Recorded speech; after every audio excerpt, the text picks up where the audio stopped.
So hello everyone, welcome to my YouTube channel NEET CUT Chemistry. My name is Yash Jain, आपका chemistry teacher. तो इस class में हम top 50 ठीक है टॉप 50 फिजिकल केमिस्ट्री के क्वेश्चंस करने वाले हैं नीट 2025 के लिए। ये वीडियो आपके लिए बहुत यूजफुल होने वाली है क्योंकि मैंने 10 साल के ठीक है मैंने 10 ईयर्स के PYQs को एनालाइज करके ये 50 क्वेश्चंस कलेक्ट करे हैं जो कि आपके एग्जाम के लिए बहुत इंपॉर्टेंट है। जितने भी repeated PYQs most repeated PYQs को मैं आज लेके आया हूं आपके लिए। ये क्वेश्चन अगर आपने कर लिए तो आपकी फिजिकल बहुत स्ट्रांग हो जाएगी, ठीक है, और आपको पता लग जाएगा कि आप कितने पानी में और कितने दूध में हो, और आपको ये भी पता लग जाएगा कितनी कैसी आपकी प्रिपरेशन चल रही है और आपको क्या रिवाइज करने की जरूरत है, ठीक है। तो अगर आप ये रिकॉर्डेड वीडियो में डाल रहा हूं तो पहले आप क्या करना, पहले आप क्वेश्चन देखना, फिर पॉज करना वीडियो को, फिर सॉल्यूशन खुद सॉल्व करना और फिर सॉल्यूशन देखना, ठीक है। पहले खुद सॉल्व करना फिर सॉल्यूशन देखना। अगर आप इस चैनल पे नए हैं तो please subscribe to my channel, like this video. बिना देरी कर स्टार्ट करते हैं वीडियो को, लेट्स बिगिन। तो फर्स्ट क्वेश्चन से स्टार्ट करते हैं वीडियो को। तो हमारा फर्स्ट क्वेश्चन बोल रहा है for the reaction 2A plus gives B plus C, KC आपको दे रखा है, at a given time the composition of reaction mixture is this, then which of the following is correct. आपको बताना है कि रिएक्शन इक्विलिब्रियम पे होगी, रिएक्शन फॉरवर्ड डायरेक्शन में जाएगी, बैकवर्ड में या फॉरवर्ड में कंप्लीशन की तरफ जाएगी। तो हमको क्या निकालना पड़ेगा, उसके लिए हमको निकालना पड़ेगा QC, ठीक है, क्योंकि ये जो कॉन्सेंट्रेशन दे रखी है वो एक एट अ गिवन टाइम दे रखी है। एट अ गिवन टाइम क्या निकालते हैं, QC निकालते हैं, ठीक है। क्या निकालते हैं, QC। तो QC क्या हो जाएगा, प्रोडक्ट्स अपॉन रिएक्टेंट। QC हो जाएगा concentration of B concentration of C divide by A का स्क्वायर, क्योंकि यहाँ पे 2A है, ठीक है। क्या हो जाएगा, A का स्क्वायर हो जाएगा और यहाँ पर क्या हो जाएगा, ये C हो जाएगा, ठीक है। कॉन्सेंट्रेशन ऑफ C हो जाएगा और नीचे A का स्क्वायर हो जाएगा। सिंपली रख देंगे तो तीनों की वैल्यू सेम ही है, तो ये हो जाएगा 2 मल्टीप्लाइड बाय 10⁻³ क्योंकि B और C की सेम है तो 2 × 10⁻³ होल स्क्वायर हो जाएगा, डिवाइड बाय A का स्क्वायर 2 × 10⁻³ का होल स्क्वायर हो जाएगा। दोनों के दोनों क्या हो जाएंगे, कैंसिल हो जाएंगे, तो ये हो जाएगा 1। तो QC आ गया आपका 1, तो QC आ गया 1 और KC आपकी दे रखी है 4 × 10⁻³ और QC दे रखा है 1। तो QC जो है वो ज्यादा है KC से, वेरी इंपॉर्टेंट, QC ज्यादा है KC से। हर रिएक्शन चाहती है कि वो इक्विलिब्रियम पे मेंटेन हो जाए या इक्विलिब्रियम को अटेन कर ले, तो QC को क्या करना पड़ेगा, QC को होना पड़ेगा KC के इक्वल। QC KC के इक्वल कैसे होगा, जब QC क्या होगा, लेस होगा। QC लेस कैसे होगा, QC हमको पता है क्या होता है, प्रोडक्ट अपॉन रिएक्टेंट। QC क्या होता है, प्रोडक्ट अपॉन रिएक्टेंट। QC को लेस करने के लिए, ठीक है, QC को कम करने के लिए हमको रिएक्टेंट को ज्यादा करना पड़ेगा। रिएक्टेंट को हम ज्यादा कैसे करेंगे, जब हम रिवर्स डायरेक्शन में जाएंगे, ठीक है, जब हम रिएक्शन को क्या ले जाएंगे, जब इक्विलिब्रियम आपका रिवर्स डायरेक्शन में शिफ्ट होगा। तो आपकी जो आंसर होगा वो क्या होगा, C, that is reaction has a tendency to go in backward direction. तो third is correct, okay, third is correct, क्योंकि हमको पता है जब ये वाला केस होता है QC ग्रेटर देन KC तो रिएक्शन का जाती है रिवर्स डायरेक्शन में जाती है, ठीक है, रिएक्शन का जाती है रिवर्स डायरेक्शन में जाती है। तो that's why you have to do the first question. तो फर्स्ट क्वेश्चन आपका आंसर हो जाएगा थर्ड। चलते नेक्स्ट क्वेश्चन पे। Consider the following reaction in a sealed vessel at equilibrium with concentration of N2 this, N2 की concentration दे रखी है O2 की और NO की दे रखी है और आपको रिएक्शन दे रखी है, ये ध्यान से देख लो। अब वो बोल रहा है आगे, if 0.1 mole per liter of NO is taken in a closed vessel, what will be the degree of dissociation of NO at equilibrium। मतलब पहले हमको क्या निकालना पड़ेगा, पहले हमको निकालना पड़ेगा KC, फिर तो हम अल्फा निकालेंगे, पहले हमको निकालना पड़ेगा KC। KC के लिए आपको इक्विलिब्रियम कॉन्सेंट्रेशन यूज आएगी, तो KC निकाल लो अब इजीली। KC के लिए आपको क्या करना पड़ेगा, KC के लिए आपको करना पड़ेगा N2 की कॉन्सेंट्रेशन और O2 की कॉन्सेंट्रेशन डिवाइड बाय NO की कॉन्सेंट्रेशन का स्क्वायर, क्योंकि यहाँ पे 2 NO है। सिंपल जस्ट वैल्यूज पुटअप करनी है आपको। वैल्यूज के लिए N2 की वैल्यू ये है 3 × 10⁻³ मल्टीप्लाइड बाय O2 की वैल्यू क्या है, 4 × 10⁻³, 4.2 × 10⁻³ 4.2 × 10⁻³ डिवाइड बाय क्या होगा, NO का, NO concentration square, NO concentration रहेगी 2.8 मल्टीप्लाइड बाय 10⁻³ का होल स्क्वायर। इसको हम सॉल्व कर लेंगे, इसको सॉल्व करने के बाद आपका आंसर आएगा 1.6, ठीक है। इसको सॉल्व करने के बाद आपका आंसर आ जाएगा 1.6। तो हमारा एस निकल गया, हमारा क्या निकल गया, केसी निकल गया। अब हम इक्वेशन लिखेंगे वापस से, क्योंकि हमारे को केसी दे रखा है चेंज, ठीक है, हमको चेंज दे रखा है, दैट इज 0.1 मोल पर लीटर ऑफ NO दे रखा है आपको। तो आप लिखोगे 2 NO gives N2 plus O2। तो इनिशियली उन्होंने लिया है 0.1, ठीक है, इनिशियली उन्होंने लिया है 0.1, ये 0 होगा, ये 0 होगा। एट इक्विलिब्रियम क्या हो जाएगा, हमको पता है C माइनस C अल्फा होता है, ठीक है, हमको पता है क्या होता है, C माइनस C अल्फा होता है, हमको पता है C माइनस C अल्फा होता है, ठीक है। तो ये हो जाएगा 0.1 माइनस 0 अल्फा, वेरी इंपॉर्टेंट। अब N2 कितनी होगी, तो N2 क्या होगा, इंक्रीज होगा, कितने से इंक्रीज होगा, 0.1 से, बट यहाँ पे क्योंकि 2 है और यहाँ पे 1 है, ठीक है, यहाँ पे क्या है 2 है और यहाँ पे 1 है, तो C अल्फा बाय 2 होगा, ठीक है, कितना बनेगा, C अल्फा बाय 2 बनेगा, मतलब 0.1 अल्फा बाय 2 बनेगा। सिमिलरली O2 कितना बन जाएगा, 0.1 अल्फा बाय 2 बनेगा। तो उसे सॉल्व कर लेंगे पहले यहाँ पर ही, तो ये हो जाएगा 0.1 कॉमन लेंगे, 1 माइनस अल्फा बन जाएगा, ये हो जाएगा 0.05 अल्फा और ये हो जाएगा 0.05 अल्फा। यहाँ तक किसी को कोई प्रॉब्लम नहीं होनी चाहिए। देन हम केसी की वैल्यू रख देंगे, ठीक है, केसी के एक्सप्रेशन में रख देंगे ये तीनों वैल्यूज, क्योंकि हमको केसी इक्विलिब्रियम कॉन्सेंट्रेशन मिल गई, ठीक है, हमको क्या मिल गई, इक्विलिब्रियम कॉन्सेंट्रेशन मिल गई। इक्विलिब्रियम कॉन्सेंट्रेशन का रख देंगे केसी में, केसी के एक्सप्रेशन में, तो क्या हो जाएगा N2 और O2 कितनी है 0.05, तो 0.05 alpha multiplied by 0.05 alpha divide by, ठीक है, डिवाइड बाय 0.1 कॉमन लिया मैंने और 1 माइनस अल्फा, तो ये होल स्क्वायर हो जाएगा, इसका भी होल स्क्वायर हो जाएगा। होल स्क्वायर क्यों करा मैंने यहाँ पर, क्योंकि यहाँ पे 2NO है, ठीक है, यहाँ पर कितना है 2NO है, तो इसलिए यहाँ पे अल्फा स्क्वायर कर दिया। फर्दर सॉल्व करेंगे, नेक्स्ट पेज में लिखता हूँ, तो ये बन जाएगा केसी इक्वल्स टू, केसी की हमको वैल्यू पता है, केसी की हमारी वैल्यू है 1.6, तो 1.6 इक्वल्स टू 1.6 इक्वल्स टू क्या बन जाएगा ये 0.05 का स्क्वायर, अलग लिख देता हूँ मैं 0.05 का स्क्वायर और अल्फा स्क्वायर क्या बन जाएगा अल्फा स्क्वायर डिवाइड बाय ये है 0.1 का होल स्क्वायर और ये है 1 माइनस अल्फा का होल स्क्वायर। अब जो नंबर है उधर भेज दो उनको, तो ये बन जाएगा 1.6 मल्टीप्लाइड बाय 0.1 का होल स्क्वायर डिवाइड बाय 0.05 का होल स्क्वायर, यहाँ पे alpha square upon 1 minus alpha square बचेगा। दोनों तरफ स्क्वायर रूट ले लो, ठीक है, दोनों तरफ स्क्वायर रूट ले लो तो क्या बन जाएगा आपका बन जाएगा 1.6 का स्क्वायर रूट, ठीक है, 1.6 का स्क्वायर रूट क्या हो जाएगा 1.24 और 1.21 मान लो इंटू 0.1 डिवाइड बाय 0.05, ये हो जाएगा आपका अल्फा अपॉन 1 माइनस अल्फा, क्योंकि हमने क्या ले लिया स्क्वायर रूट ले लिया, ठीक है, हमने क्या ले लिया स्क्वायर रूट, ये हमारा 1 माइनस अल्फा स्क्वायर है, ठीक है, 1 माइनस अल्फा का होल स्क्वायर है, ठीक है, ये 1 माइनस अल्फा का होल स्क्वायर है, तो आपका स्क्वायर रूट ले लिया तो 1 माइनस अल्फा बन गया। अब सिंपली आपको क्या करना है सॉल्व करना है, तो ये जब आप सॉल्व करोगे तो क्या बनेगा आपका, ये आपका हो जाएगा 2.54 alpha upon 1 minus alpha, alpha upon 1 minus alpha. Simply solve कर लेंगे 2.54 minus 2.54 alpha equals to alpha, तो 2.54 इक्वल्स टू क्या हो जाएगा 3.54 अल्फा, अल्फा हो जाएगा 2.54 डिवाइड बाय 3.54, ठीक है, अल्फा हो जाएगा 2.54 डिवाइड बाय 3.54, तो यहां से अल्फा आ जाएगा आपका 0.717, ठीक है, अल्फा आ जाएगा 0.717, दैट इज द कौन सा करेक्ट है फोर्थ ऑप्शन हो जाएगा, ठीक है, 0.717 होगा, 0.717 होगा, तो आपको सॉल्व करना है, ठीक है, आपको सॉल्व करना है यहां पर 1.6 का, ठीक है, यहाँ पे 1.6 का अंडर रूट कितना था 1.2 समथिंग था, ठीक है, 1.6 का अंडर रूट 1.2 समथिंग था, तो जैसे आपको वैल्यूज पुटअप करनी है और आपका आंसर निकल जाएगा, दैट इज अल्फा, ठीक है, that's how you have to do this question. थोड़ा सा लेंदी था बट एग्जाम में आपको जल्दी जल्दी करना है, ठीक है, ऐसे ही क्वेश्चन होगा, ऐसे ही आपको अप्रोच करना है, जल्दी से केसी की वैल्यू निकालनी है और फिर सिंपल अल्फा की वैल्यू निकालनी है, तो that's how you have to do this question, तो आपका करेक्ट ऑप्शन हो जाएगा 4, ठीक है, that's how you have to do this question, आपका करेक्ट ऑप्शन हो जाएगा 4। चलते नेक्स्ट क्वेश्चन पे। नाउ नेक्स्ट क्वेश्चन हमारा थर्मोडायनामिक्स में, the work done during reversible isothermal expansion of 1 mole of hydrogen gas at 25 degree Celsius from pressure of 20 atmosphere to 10 atmosphere. आपको pressure के terms में दे रखा है, बट एक बात ध्यान रखो, आपको पता है एक्सपेंशन में, ठीक है, एक्सपेंशन का आपको वर्क जो होता है वो क्या होता है नेगेटिव होता है। हमको सबको पता है कि जो एक्सपेंशन में हमारा वर्क की वैल्यू आती है वो कितनी आती है नेगेटिव आती है नेगेटिव। तो देखो यहाँ पे नेगेटिव ये भी नहीं है, ये भी नहीं है, ये भी नहीं है, तो आपका करेक्ट आंसर क्या होगा सेकंड, डायरेक्ट बिना कुछ कैलकुलेशन करे आपने करेक्ट आंसर निकाल लिया, ठीक है, बिना कुछ कैलकुलेशन करे आपने करेक्ट आंसर निकाल लिया, तो आपका करेक्ट आंसर है सेकंड। पर एक बार चेक भी कर लेते हैं, तो हमको फॉर्मुला पता है, देखो रिवर्सिबल आइसोथर्मल एक्सपेंशन है, तो हमको पता है फॉर्मुला कौन सा लगाएंगे, -2.303 nRT ln, देखो V2 by V1 होता है, हमको P के टर्म्स में चाहिए, हमको P2 और P1 दे रखा है, ठीक है, हमको P1 और P2 दे रखा है, तो हम क्या लिखेंगे -2.303 nRT ln, हमको पता है P is inverse proportional to V होता है, तो आपका V2 अपॉन V1 क्या बन जाएगा, P1 अपॉन P2 बन जाएगा, P1 अपॉन P2 बन जाएगा, यस बन जाएगा, ऑफ कोर्स बन जाएगा, तो आपका हो जाएगा -2.303, आपको सिंपल वैल्यूज रखनी है क्योंकि आपको बोला है 1 मोल, तो n हो जाएगा 1, R की वैल्यू आपको दे रखी है 2 कैलोरी, ठीक है, 2 calorie kelvin inverse mole inverse, तो R टेम्परेचर आपको दे रखा है 25 डिग्री सेल्सियस, 25 डिग्री सेल्सियस कितना हो जाएगा 298 केल्विन हो जाएगा,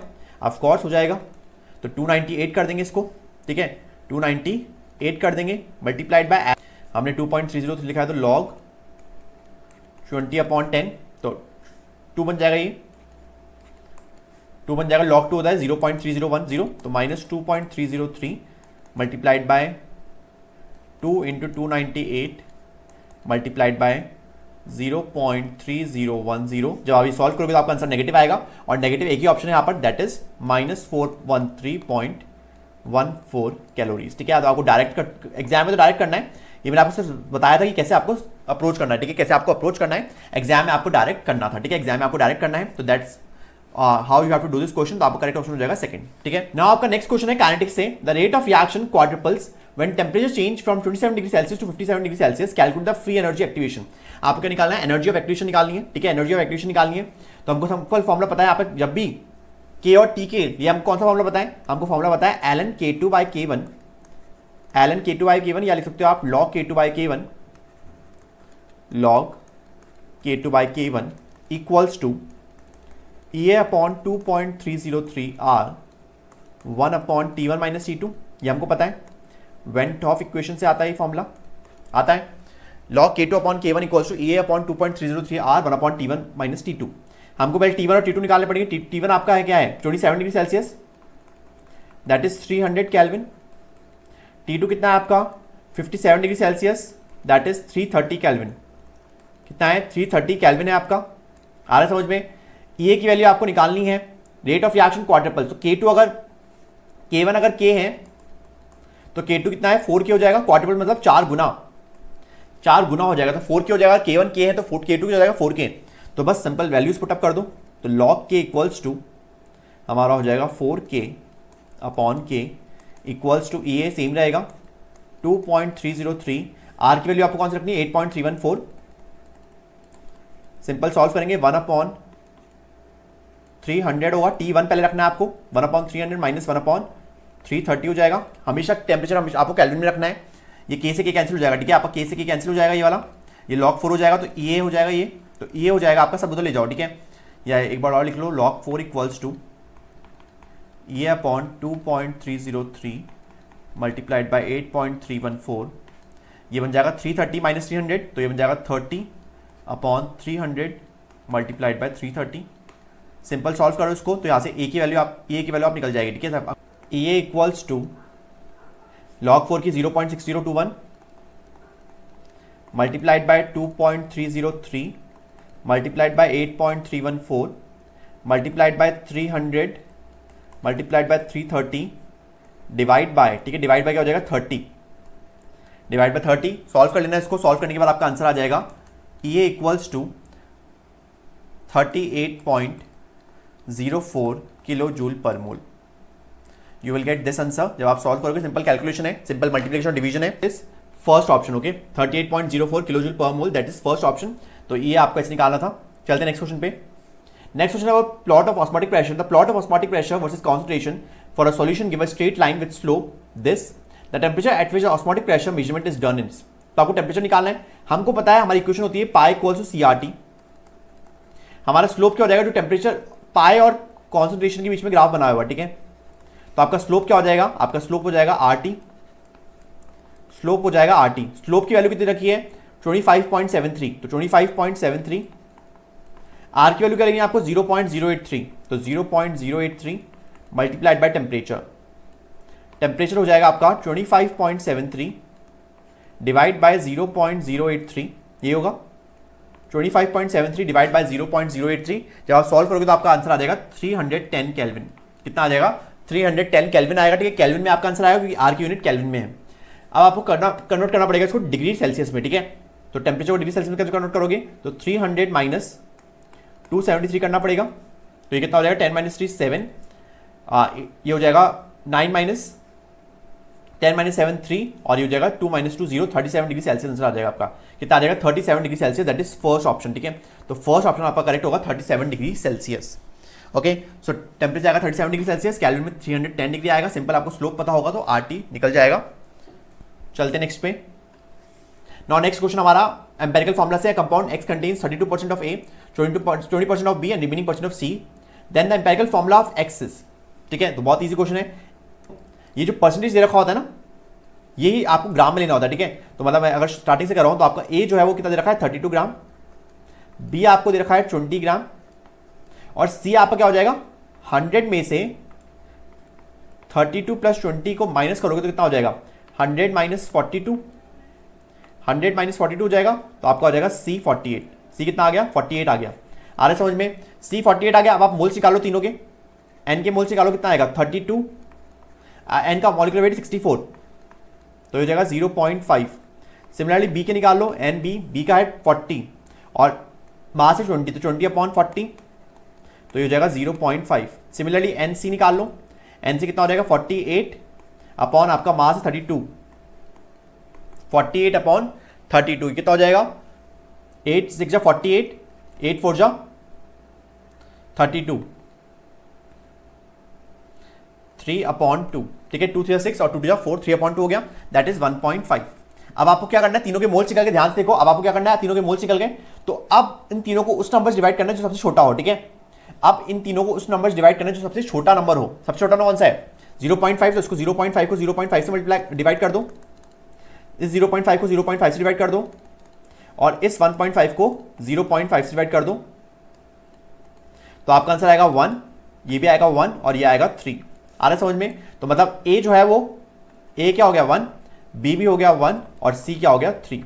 तो आपका एम्पेरिकल फॉर्मूला आ गया A1 B1 C3, या बोल सकते हो ABC3, ये बोल सकते हो ABC3। तो आपका करेक्ट ऑप्शन हो जाएगा सेकंड ABC3, ठीक है, ABC3 सेकंड ऑप्शन करेक्ट हो जाएगा। So that's why you have to do this question. पहले मोल्स निकालने, फिर मोल्स को उस नंबर से डिवाइड करना है जो सबसे छोटा नंबर हो। तो यहाँ पे छोटा नंबर 0.5 है, तो ये 1 हो जाएगा, 1 हो जाएगा और ये 1.5/0.5 कितना हो जाएगा 3 हो जाएगा। That's how you have to do this question. तो करेक्ट ऑप्शन है सेकंड। चलते नेक्स्ट क्वेश्चन पे। नाउ नेक्स्ट क्वेश्चन बहुत ही इजी क्वेश्चन है। आपको देखो, आपको क्वेश्चन दे रखी है, आपको मैच द फॉलोइंग पूछना है। हमको पता है आइसोथर्मल प्रोसेस क्या होता है, carried out at constant temperature. Isothermal process मतलब टेंपरेचर कांस्टेंट होता है उन रिएक्शंस में। तो फर्स्ट ए का क्या होगा सेकंड, ए का सेकंड इस पे दे रखा है, ना इसमें दे रखा है, ना इसमें दे रखा है, ए का सेकंड हो जाएगा आपका फोर्थ, ए का सेकंड। तो बी का थर्ड देख लेते हैं। आइसोकोरिक प्रोसेस क्या होती है, आइसोकोरिक प्रोसेस मतलब एट कांस्टेंट वॉल्यूम, तो बी का थर्ड ही होगा, सही है एकदम, बी का थर्ड। आइसोबारिक मतलब एट कांस्टेंट प्रेशर, बार मतलब देखो कैसे याद रखोगे, बार किसकी यूनिट होती है, प्रेशर की, बार किसकी यूनिट होती है, प्रेशर की यूनिट होती है। तो आइसोबारिक मतलब प्रेशर कांस्टेंट, आइसो मतलब सेम, आइसो मतलब सेम, बार मतलब प्रेशर, तो सेम प्रेशर मतलब कांस्टेंट प्रेशर। तो सी का हो गया फोर्थ, तो सी का फोर्थ ही दे रखा है और डी का फर्स्ट।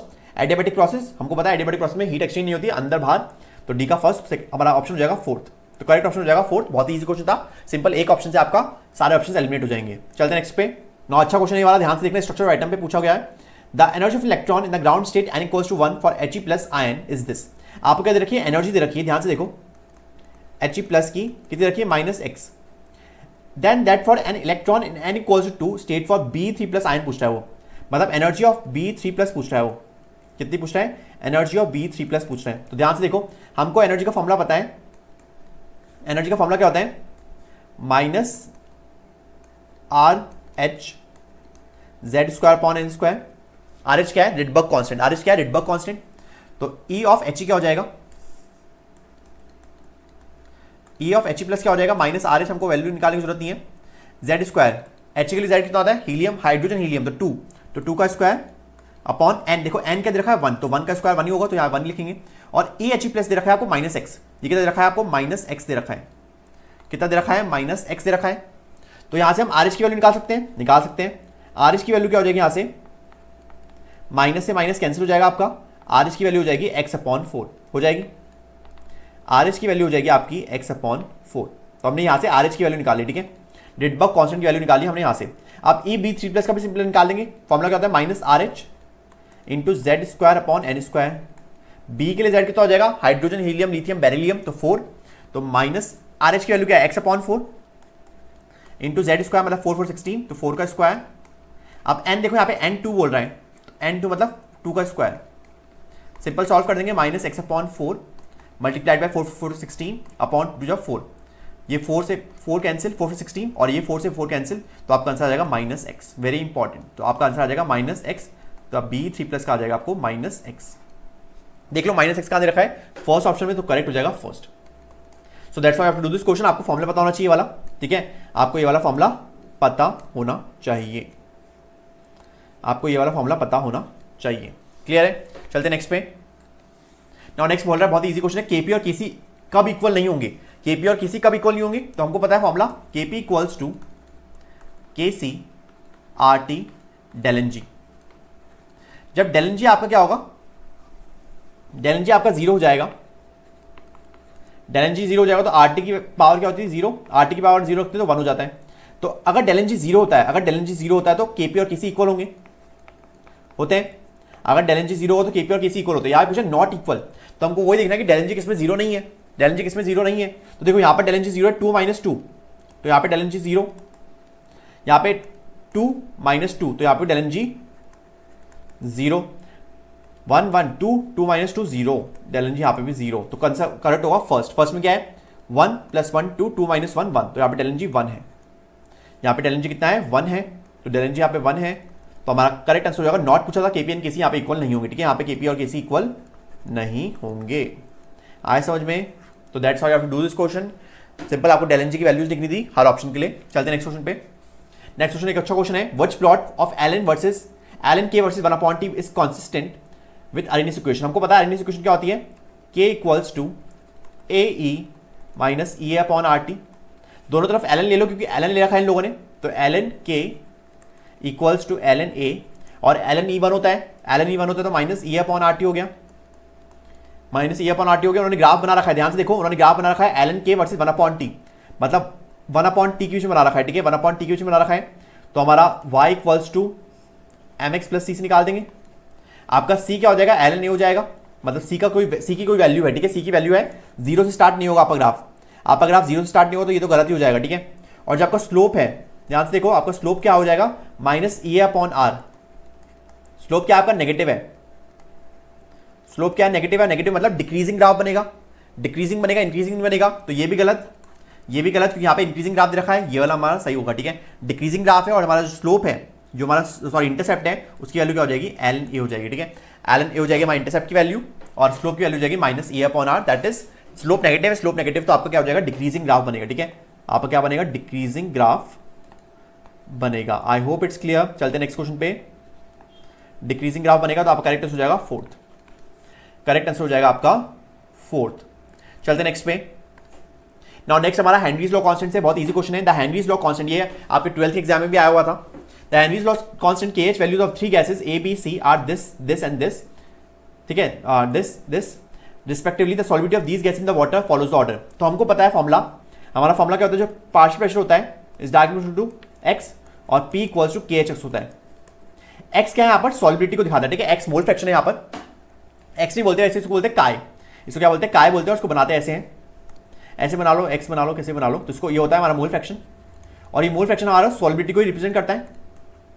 हमारा जो मोल फ्रैक्शन होता है वो सॉल्युबिलिटी को रिप्रेजेंट करता है, मतलब क्या बोल सकते हैं, KH = क्या हो गया हमारा, P/मोल फ्रैक्शन, मतलब हम क्या बोल सकते हैं, KH जो है वो इनवर्स प्रोपोर्शनल है किसके, x के, और हम ये बोल सकते हैं KH इनवर्स प्रोपोर्शनल है किसके, सॉल्युबिलिटी के, क्योंकि x उसको दिखा रहा है, सॉल्युबिलिटी को दिखा रहा है, x जो है मोल फ्रैक्शन हमारा सॉल्युबिलिटी को दिखा रहा है, तो KH is inverse proportional to solubility.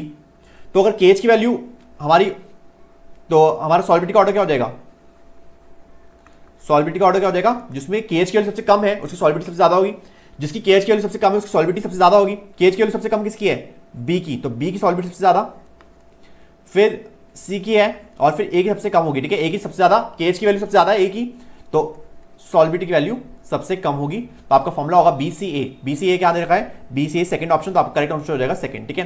तो सिंपल आपको इनवर्स रिलेशन निकालना था KH इनवर्स प्रोपोर्शनल सॉल्युबिलिटी के, तो KH की वैल्यू ज्यादा, जिसके लिए KH की वैल्यू ज्यादा है उसके लिए सॉल्युबिलिटी की वैल्यू कम हो जाएगी, तो आपका ऑर्डर हो जाएगा BCA, ठीक है। चलते हैं नेक्स्ट क्वेश्चन पे। नाउ नेक्स्ट क्वेश्चन हमारा एक मैच द फॉलोइंग क्वेश्चन है। सिंपल हमको बताया, देखो ML क्या बताता है, ML आपको बताता है ओरिएंटेशन ऑफ ऑर्बिटल, ऑर्बिटल का ओरिएंटेशन कैसे होगा, PX PY PZ DXY DYZ DZ square minus Y square, ये सब बताता है आपका ML। तो ML बताएगा ओरिएंटेशन ऑफ ऑर्बिटल, मतलब ML बताएगा A का थर्ड होगा, A का थर्ड इस ऑप्शन में भी है और इस ऑप्शन में भी है। MS क्या दिखाता है, स्पिन दिखाता है, हमको पता है, तो orientation off spin off electron, इस इलेक्ट्रॉन की स्पिन दिखाता है कि वो क्लॉकवाइज रोटेट कर रहा है या एंटी क्लॉकवाइज रोटेट कर रहा है। तो B का हो गया हमारा 4, तो B का 4 इधर भी दे रखा है उधर भी दे रखा है, ये दोनों तो पहले ही हमारे कट गए हैं, ठीक है। अब L देख लो, L क्या दिखाता है, L दिखाता है शेप ऑफ ऑर्बिटल, S के लिए स्फेरिकल, P के लिए डंबल, D के लिए डबल डंबल, ठीक है। तो शेप ऑफ ऑर्बिटल दिखाता है, तो हमारा C का हो गया फर्स्ट, तो C का फर्स्ट दे रखा है यहाँ पर, तो ये ऑप्शन भी गलत हो गया, आपका आंसर आ गया सेकंड। और D N क्या दिखाता है, N दिखाता है आपका साइज ऑफ ऑर्बिटल, ठीक है, N क्या दिखाता है आपका साइज ऑफ ऑर्बिटल, N दिखाता है आपका साइज ऑफ ऑर्बिटल, तो हमारा फाइनल आंसर मिल गया, दैट इज सेकंड ऑप्शन, ठीक है, आपका सेकंड ऑप्शन करेक्ट हो जाएगा। इजी क्वेश्चन था, चलते आगे। नाउ नेक्स्ट आपको एंट्रोपी बताना है कि एंट्रोपी किसमें इंक्रीज होती है। हमको पता है एंट्रोपी का ऑर्डर क्या होता है, सॉलिड सबसे कम, then we have liquid, then we have gas, और हमको पता है जैसे टेम्परेचर बढ़ाएंगे हम तो हमारी एंट्रोपी क्या होती है, हमारी एंट्रोपी क्या होती है, बढ़ती है, ठीक है, हमारी एंट्रोपी क्या होती है, इंक्रीज होती है, ये भी हमको पता है। तो लिक्विड इवेपोरेट्स टू वेपर, तो लिक्विड से वेपर जा रहा है मतलब लिक्विड से गैस जा रहा है, लिक्विड से गैस जा रहा है तो यहाँ पे एंट्रोपी इंक्रीज होगी, very good. Temperature of crystalline solid lowered from 130 to 0, मतलब हमने टेम्परेचर कम कर दिया, टेम्परेचर कम करे तो 0 केल्विन में तो क्या हो जाएगा, 0 केल्विन में तो वाइब्रेशन होगा ही नहीं, बिल्कुल भी सॉलिड जो है वाइब्रेट भी नहीं करेगा, हिलेगा भी नहीं अपनी जगह से, तो वहां पे तो एंट्रोपी आपकी 0 होती है, that is third law of thermodynamics. यहाँ पे तो आपकी एंट्रोपी क्या हो जाएगी, 0 हो जाएगी, एंट्रोपी 0 हो जाएगी, तो ये गलत हो गया हमारा, यहाँ पे इंक्रीज नहीं हो रही है। 2NH CO3 सॉलिड से सॉलिड, गैस और गैस, मतलब यहाँ पे 2 मॉलिक्यूल्स ऑफ सॉलिड थे और यहाँ पे 2 मॉलिक्यूल्स ऑफ गैस बन गए, मतलब एंट्रोपी आपकी इंक्रीज हो गई, क्योंकि सॉलिड से गैस जा रहा है आपका, आपकी जो रिएक्शन में सॉलिड से गैस कन्वर्ट हो रहा है, तो आपकी एंट्रोपी क्या हो गई, इंक्रीज हो गई, तो सी भी सही हो जाएगा। और यहाँ पे देखो, यहाँ पे इंपॉर्टेंट है Cl2 से गैस से 2Cl गैस, मतलब पहले एक मॉलिक्यूल था Cl2 गैस का, फिर क्या हो गए, 2 मॉलिक्यूल्स हो गए, 2 मॉलिक्यूल्स हो गए गैस के, तो यहाँ पे एंट्रोपी क्या हो गई, इंक्रीज हो गई। तो हमारा करेक्ट आंसर हो जाएगा ACD दे रखा है आपका थर्ड ऑप्शन में। तो that's how you have to do this question, third option correct हो जाएगा। तो सिंपल एंट्रोपी देख लीजिए, आपको पता है सॉलिड लिक्विड गैस, गैस सबसे ज्यादा एंट्रोपी होती है और टेंपरेचर इंक्रीज करने पे एंट्रोपी इंक्रीज होती है। चलते नेक्स्ट पे।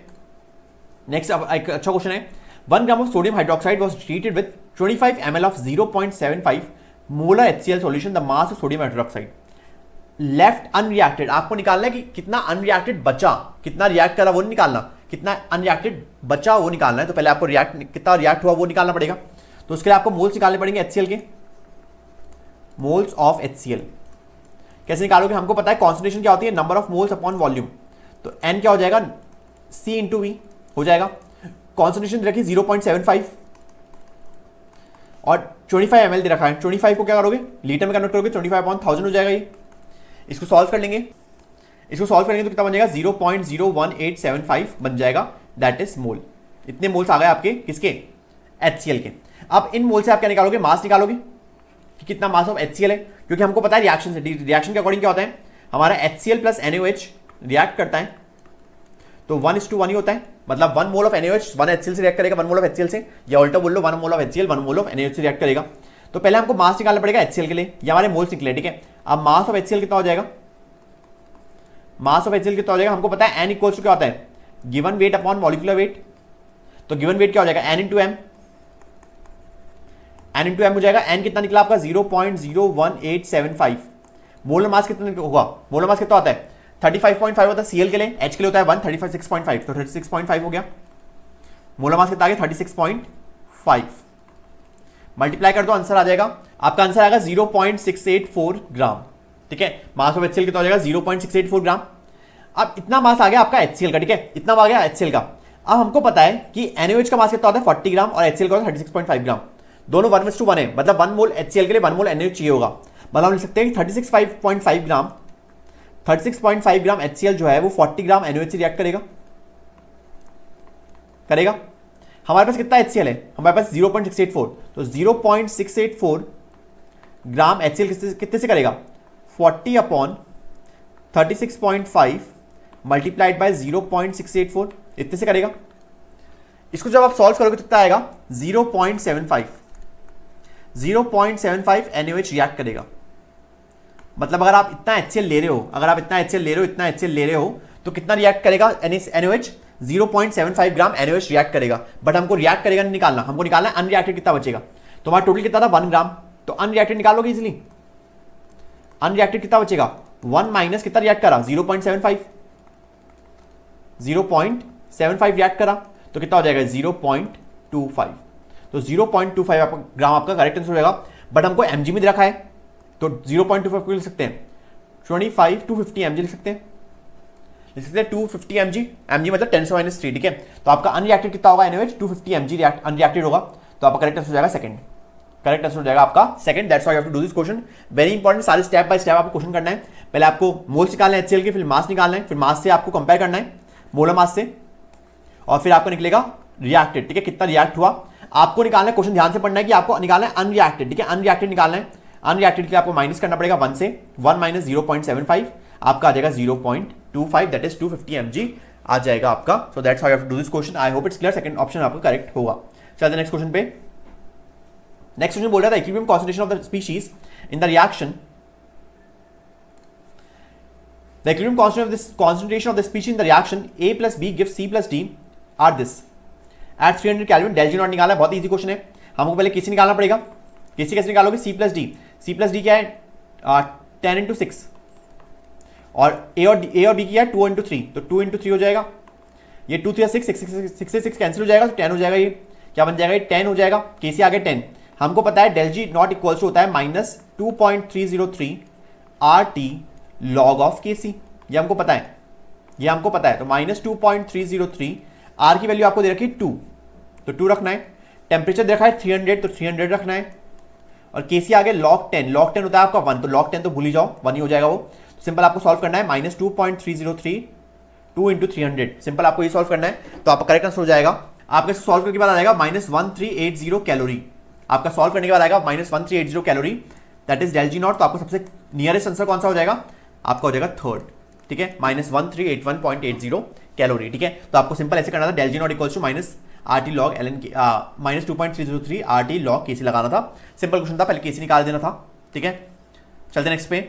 नेक्स्ट हमारा बैलेंसिंग का, ठीक है, on balancing the given redox reaction, ये आपको इक्वेशन दे रखी है और आपको बैलेंसिंग निकालना है, कोफिशिएंट निकालना है, ठीक है, ए बी सी निकालना है, मतलब ए निकालना है, बी निकालना है और सी निकालना है, ठीक है। अब हमको पता है, देखो यहाँ पर ए सी आर 207 है और यहाँ पे 2a लिखा हुआ है, 2a लिखा हुआ है, तो देखो सी आर 2 है इधर लेफ्ट हैंड साइड और इधर कितने होनी चाहिए, 2 होनी चाहिए, तो यहाँ पे 2 से क्या मल्टीप्लाई करेगी, 2 बनेगा, तो a हो जाएगा हमारा 1, 2 से हम क्या मल्टीप्लाई करेगी, a 2 ही बनेगा, तो 2 इंटू 1 वापिस 2 ही बनेगा, तो a हो जाएगा हमारा 1।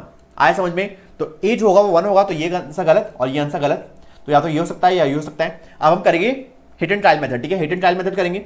अब पहले बी को रख देते 3, बी को अगर 3 रखोगे, अगर बी को 3 रखोगे तो ऑक्सीजन कितने हैं लेफ्ट हैंड साइड, ऑक्सीजन कितने हो जाएंगे, 3 3 9, 9 प्लस 7 16, 9 प्लस 7 16 हो जाएंगे, तो ऑक्सीजन हो जाएंगे 9 प्लस 7, तो 16 ऑक्सीजन हो जाएंगे आपके left hand side. Right hand side की बात करें तो बी हमने रखा 3, तो 3 4 12 प्लस, और सी यहां पे रखा हुआ है 8, सी यहां पे रखा हुआ है 8, तो 8/2 4, तो 4 इंटू 8/2, और ऑक्सीजन एक ही है, ठीक है, तो 12 प्लस 4, तो यहाँ पे 16 आ गया। मतलब हमने अगर जब हमने बी को रखा 3, तो दोनों तरफ ऑक्सीजन क्या हो गए, सिमिलर हो गए, मतलब बी क्या हो गया 3 होगा, बी क्या होगा 3 होगा, और एच के लिए भी देख लो 8H प्लस इधर है, तो इधर कितना होनी चाहिए, 8 ही होनी चाहिए, तो अगर आप 8 रखोगे तो 8/2 मल्टीप्लाइड बाय 2 करोगे, क्योंकि H2 है, तो यहाँ पे 2 से 2 कैंसिल हो जाएगा, 8H प्लस ही होंगे, ठीक है, दोनों तरफ क्या होंगे 8H प्लस ही होंगे, मतलब हमारा फर्स्ट ऑप्शन करेक्ट है, ठीक है, हमारा फर्स्ट ऑप्शन करेक्ट है। हमने दो ऑप्शंस को पहले एलिमिनेट कर दिया था बाय ए की वैल्यू से, और दूसरा हमने इन दोनों ऑप्शन में क्या कर लिया, हिट एंड ट्रायल मेथड लगा दिया। हमने जो पहला ऑप्शन हिट एंड ट्रायल लगाया वही हमारा आंसर निकला, ठीक है, वही हमारा आंसर निकला, दैट इज 138 आपका आंसर होगा, ठीक है। 1 आपका ए की वैल्यू 1 हो जाएगी, बी की वैल्यू 3 एंड सी की वैल्यू आपकी 8 हो जाएगी। That's how you have to do this question. I hope it's clear. चलते नेक्स्ट क्वेश्चन पे। नाउ नेक्स्ट क्वेश्चन हमारा बहुत ही इजी क्वेश्चन है, फॉर्मुला बेस्ड क्वेश्चन है। Which of the following option is the correct relation between the change in enthalpy and change in internal energy. हमको पता है del H equal to del U plus del N G R T होता है, ठीक है। Second option आपका correct हो जाएगा। बच्चों वाला क्वेश्चन था, del H equal to del U plus del N G R T, सबको पता होना चाहिए। अगर आपने थर्मोडायनामिक्स पढ़ा है, नहीं पढ़ा है, जब भी आपको पता होना चाहिए, ठीक है। फॉर्मुला बेस्ड क्वेश्चन आते हैं तो फॉर्मुला अच्छी तरह याद होनी चाहिए सबके। In the equation del G equals to minus N F E naught cell, the value of del R G depends on N. Assertion reasoning का क्वेश्चन है। असर्शन बोल रहा है कि जो डेल आर जी है वो डायरेक्टली प्रोपोर्शनल है किसके, डिपेंड करता है किससे, एन पे डिपेंड करता है, ठीक है। E cell is an intensive property. E cell जो है इंटेंसिव प्रॉपर्टी होती है del R G. Del R G क्या एनर्जी है, एनर्जी हमेशा क्या होती है, एक्सटेंसिव होती है, उसको हम एडिटिव कर सकते हैं, ठीक है। एक्सटेंसिव मतलब एडिटिव होती है, ठीक है, वो क्या होती है, एडिटिव होती है, तो ये सही है। ई सेल जो है इंटेंसिव होती है, उसको हम ऐड नहीं कर सकते। In the light of above statements choose the correct answer from the following options given below. तो हमको पता है कि असर्शन और रीजन दोनों ही करेक्ट है, दोनों ही करेक्ट है, but R is not the correct explanation of A. जो आर है, जो आपका रीजन है, वो करेक्ट एक्सप्लेनेशन नहीं है। आर रीजन क्या है, आपका स्टेटमेंट तो सही है, बट जो एक्सप्लेनेशन दे रखी है वो करेक्ट नहीं है। तो हमारा करेक्ट ऑप्शन होगा सेकंड, करेक्ट ऑप्शन होगा हमारा second. Both A and R true, but R is not the correct explanation of A. चलते हैं नेक्स्ट पे। नाउ नेक्स्ट क्वेश्चन हमारा बोल रहा है for certain reaction the rate दे रखी है हमको ये के ए स्क्वायर बी। ध्यान से देखो, when the initial concentration of A is tripled, keeping concentration of B constant, the initial rate will be। तो यहाँ पे initial rate अभी R है। अब देख लेते हैं R डैश। R डैश में हम क्या कर रहे हैं, R डैश में हम K तो सेम ही है, A की कॉन्सेंट्रेशन 3 टाइम्स करें तो 3A हो जाएगा, 3A का स्क्वायर, और B कॉन्सेंट्रेशन सेम ही रख रहे हैं, 3 3 जा 9, तो 9 बाहर आ जाएगा, 9KA स्क्वायर B हो जाएगा, 9K square A square B हो जाएगा। तो आपका आ जाएगा 9 टाइम्स आर। ये क्या था, ये क्या था, आर ही तो था, तो आपका आ जाएगा 9R, मतलब 9 मतलब 9 टाइम्स बढ़ गई, तो increase by factor of 9, third option correct हो जाएगा। ठीक है, थर्ड ऑप्शन करेक्ट हो जाएगा, increase by factor of 9। Direct भी कर सकते हैं आप, 3 3 9, एक ही कॉन्स्टेंट बढ़ा, एक ही कॉन्स्टेंट ट्रिपल करिए तो 3 3 9 होता है, तो डायरेक्ट भी आप कर सकते हैं 3 3 9। दैट इज आपका थर्ड ऑप्शन करेक्ट हो जाएगा। बच्चों वाला क्वेश्चन था। चलते नेक्स्ट पे। Now next क्वेश्चन, ये अच्छा क्वेश्चन है। Right option, the right option for the mass of CO2 produce by heating 20 gram of 20% pure limestone. Limestone क्या होता है? CaCO3। ठीक है, लाइमस्टोन क्या होता है? CaCO3। आपको बोला है कितना CO2 प्रोड्यूस होगा, कितना CO2 प्रोड्यूस होगा अगर आपने 20 ग्राम ऑफ 20% प्योर लाइमस्टोन को हीट करा। अब देखो, आप 20 ग्राम ऑफ 20% प्योर, आपके पास 20 ग्राम है, उस 20 ग्राम में सिर्फ 20% प्योर है। सिर्फ कितना प्योर है? 20% प्योर है। तो 90% 80% तो क्या इम्प्योर है, 80% तो रिएक्शन जाएगी नहीं। हमको निकालना है कि 20% प्योर का वेट कितना है। ठीक है, हमको निकालना है कि मास कितना है 20% प्योर का। तो हम कैसे करेंगे? इजी है बहुत। हमारे पास 20% प्योर और टोटल कितना है? हमारे पास 20 है। टोटल कितना? 20 है। 0 0 कैंसिल, 0 0 कैंसिल, कितना हो गया? 4 ग्राम।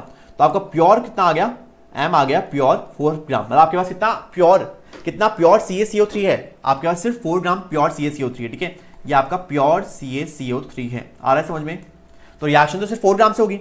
हमको पता है 1:1 है, 1:1 का रेशियो है। मतलब हम बोल सकते हैं कि जो CaCO3 है वो कितना होता है? CaCO3 का मोलर मास कितना होता है? 100, और इसका कितना होता है? 44। CO2 का मोलर मास कितना होता है? 44 होता है। CO2 का मोलर मास कितना होता है? 44 ग्राम होता है। हम बोल सकते हैं कि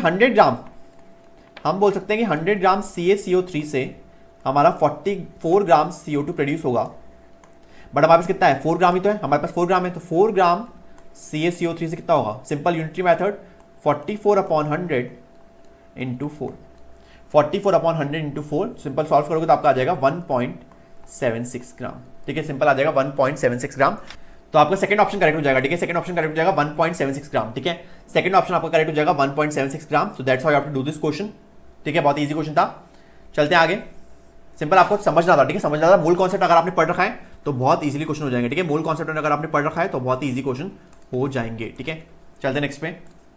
नाउ नेक्स्ट एक हमारा स्ट्रक्चर आइटम से है, एमओटी से है हमारा। ठीक है, एमओटी से हमारा क्वेश्चन है, the correct order of energies of molecular orbitals of N2 molecule. N2 molecule मतलब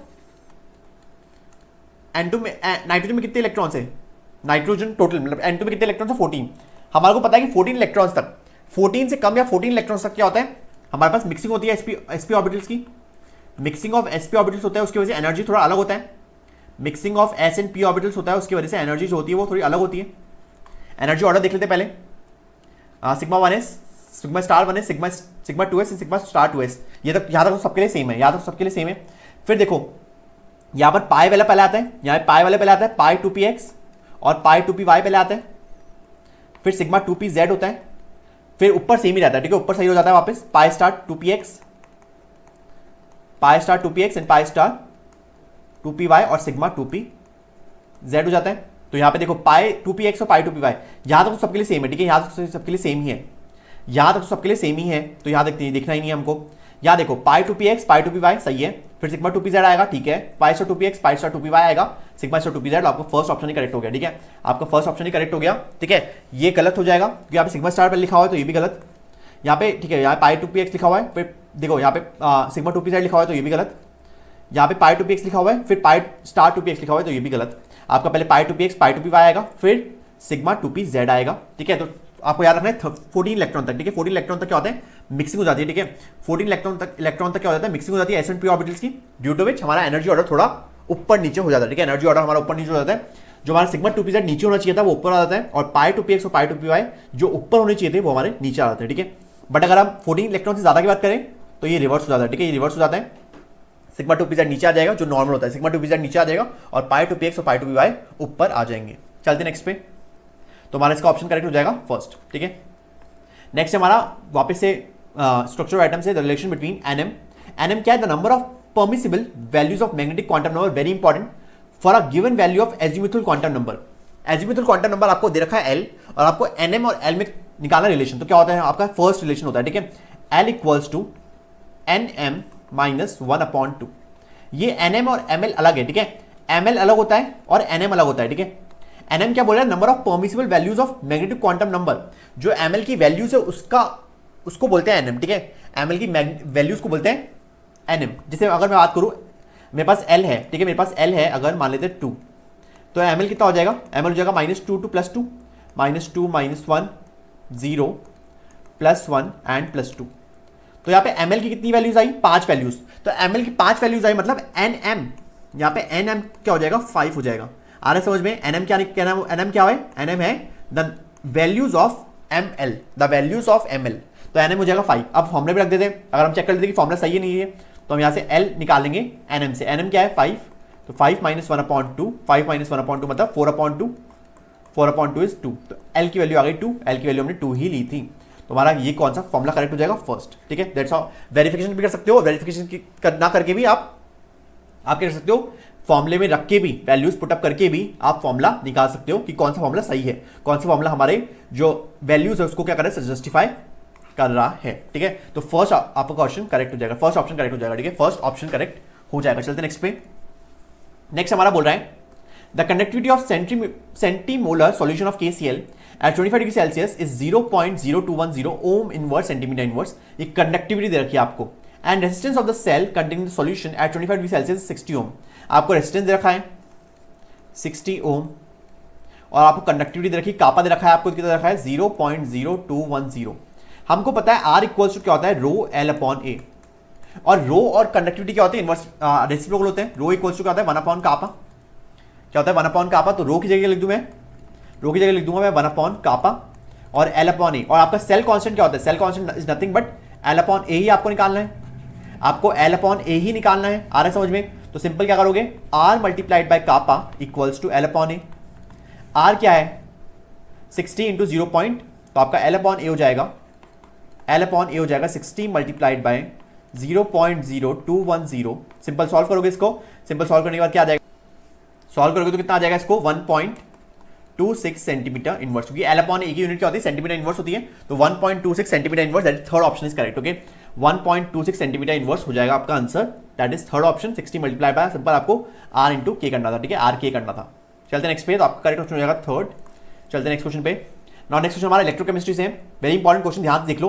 eight 290 kelvin the standard electro potential of Cu2 plus Cu, Zn2 plus Zn, Fe2 plus Fe and Eg plus Eg are this and this. हमको पता है सबसे ज्यादा किसके लिए होती है, Eg के लिए सबसे ज्यादा होती है, तो आपको Eg के लिए सबसे ज्यादा रखा है 0.80। फिर आपको Cu के लिए ज्यादा दे रखा है 0.34, फिर आपको दे रखा है -0.76 और -0.44, तो -0.44 ज्यादा होता है, ठीक है। नेगेटिव में छोटा नंबर ज्यादा होता है, पॉजिटिव में बड़ा नंबर ज्यादा होता है, ये तो आपको पता होगा। तो -0.44 किसके लिए है, -0.44 आपके लिए Fe के लिए, तो Fe का हो जाएगा और फिर Zn का हो जाएगा। ये आपकी इलेक्ट्रो पोटेंशियल का ऑर्डर आ गया, ठीक है, आपका इलेक्ट्रोड पोटेंशियल का ऑर्डर आ गया। हमको पता है जिसका इलेक्ट्रो पोटेंशियल का वैल्यू ज्यादा होता है वो क्या करता है, वो रिड्यूस इजिली होता है बट ऑक्सीडाइज नहीं होता, ठीक है। रिड्यूस इजिली होता है, ऑक्सीडाइज इजिली नहीं होता, मतलब Ag जो है रिड्यूस हो जाएगा इजिली। तो वही देख लेते हैं, यहाँ पे जिंक जो है वो ऑक्सीडाइज हो रहा है, हो सकता है क्योंकि जिंक की वैल्यू कम है कॉपर से, तो जिंक ऑक्सीडाइज हो सकता है, कॉपर क्या हो रहा है, रिड्यूस हो रहा है, ठीक है, सही है ये वाला। यहाँ पे भी कॉपर रिड्यूस हो रहा है और Fe ऑक्सीडाइज हो रहा है, तो ये भी हो सकता है क्योंकि Fe की वैल्यू कम है कॉपर से, ये भी ठीक है। Fe क्या हो रहा है, Fe रिड्यूस हो रहा है और जिंक ऑक्सीडाइज हो रहा है, तो ये भी सही है, Fe की वैल्यू ज्यादा है जिंक से, ये भी सही है। यहाँ पे देख लो लास्ट वाले ऑप्शन में Cu जो है वो क्या हो रहा है, रिड्यूस हो रहा है, और Ag जो है ऑक्सीडाइज हो रहा है। क्या ये पॉसिबल है, नहीं है, बिकॉज जिसकी इलेक्ट्रो पोटेंशियल की वैल्यू ज्यादा होती है वो ऑक्सीडाइज नहीं होता, वो रिड्यूस होता है, ठीक है, वो रिड्यूस होता है। तो आपका ये जो रिएक्शन है वो हो ही नहीं सकती, ठीक है। ये क्या हो जाएगी आपकी नॉन स्पॉन्टेनियस रिएक्शन, या ये हो जाएगी नॉट फिजिबल रिएक्शन, ठीक है, नॉट फिजिबल रिएक्शन, आपकी फिजिबल ही नहीं होगी रिएक्शन। दैट्स वाई आपकी फर्स्ट तीनों रिएक्शन हो सकती है बट फोर्थ रिएक्शन नहीं हो सकती। क्यों नहीं हो सकती, क्योंकि जिसकी वैल्यू ज्यादा होती है, जिसकी इलेक्ट्रो पोटेंशियल की वैल्यू ज्यादा होती है वो ऑक्सीडाइज नहीं होता, वो रिड्यूस होता है, ठीक है। तो अगर करेक्ट इक्वेशन में लिखूं, ठीक है, अगर मैं करेक्ट इक्वेशन लिखूं तो क्या हो जाएगी, AgSO4 plus copper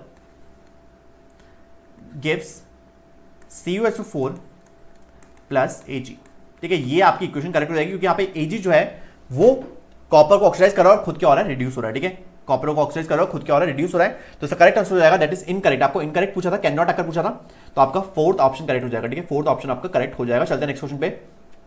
next question देख लो, which one is not the correct mathematical equation for the Dalton's law of partial pressure. Dalton's के लिए पूछा है, ठीक है, Dalton's law of partial pressure के लिए पूछा है। तो here P equals to total pressure of gaseous mixture where P I क्या दे रखा है यहाँ पर, पीआई दे रखा है partial pressure of ith gas, X I दे रखा है mole fraction of ith gas in gaseous mixture में दे रखा है X I is the mole fraction of ith gas in the gaseous mixture and P I naught है यहाँ पर, ठीक है, पीआई नॉट है, ये क्या है, पीआई नॉट है, नॉट आपको दिखने होगा, pi not is pressure of ith gas in pure state, ठीक है, ये भी पीआई नॉट है, ठीक है, एक्सआई और पीआई नॉट है, ठीक है।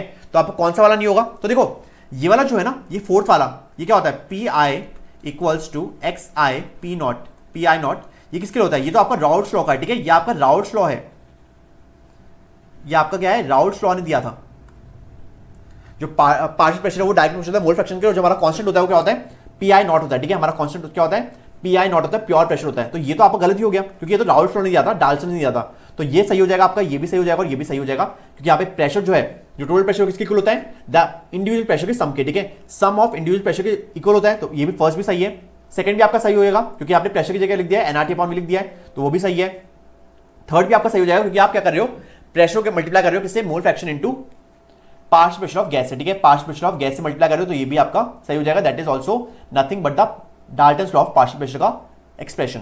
तो आपने फर्स्ट सेकंड थर्ड सही है, बट आपको इनकरेक्ट पूछा था, नॉट करेक्ट पूछा था, तो आपका फोर्थ ऑप्शन करेक्ट हो जाएगा, ठीक है, फोर्थ ऑप्शन आंसर हो जाएगा, ठीक है, आंसर हो जाएगा फोर्थ ऑप्शन। चलते नेक्स्ट क्वेश्चन पे। नाउ नेक्स्ट हमारा काइनेटिक्स है, the given graph is a representation of kinetics of reaction.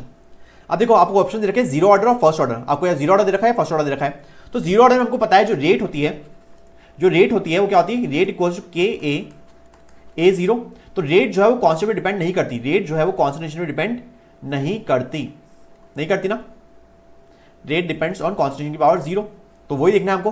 तो जीरो ऑर्डर कॉन्सेंट्रेशन टाइम नहीं, कॉन्सेंट्रेशन टाइम तो होता है, वो डिपेंड करता है, आपका स्ट्रेट लाइन चाहिए ना, स्ट्रेट लाइन कब आता है आपका स्ट्रेट लाइन जब आता है जब दो फंक्शन जो है वो एक दूसरे पे डिपेंड नहीं करते, इंडिपेंडेंट ऑफ ईच अदर, ठीक है, आपका स्ट्रेट लाइन कब आता है ग्राफ, जब आपके दोनों फंक्शंस जो होते हैं वो इंडिपेंडेंट होते हैं एक दूसरे के, इंडिपेंडेंट ऑफ ईच अदर, यही होता है। तो आपको वो फंक्शंस देखने हैं जो इंडिपेंडेंट एक दूसरे के, तो कॉन्स्टेंट टाइम तो डिपेंडेंट होते हैं, कॉन्स्टेंट टाइम डिपेंडेंट होते हैं, तो ये गलत।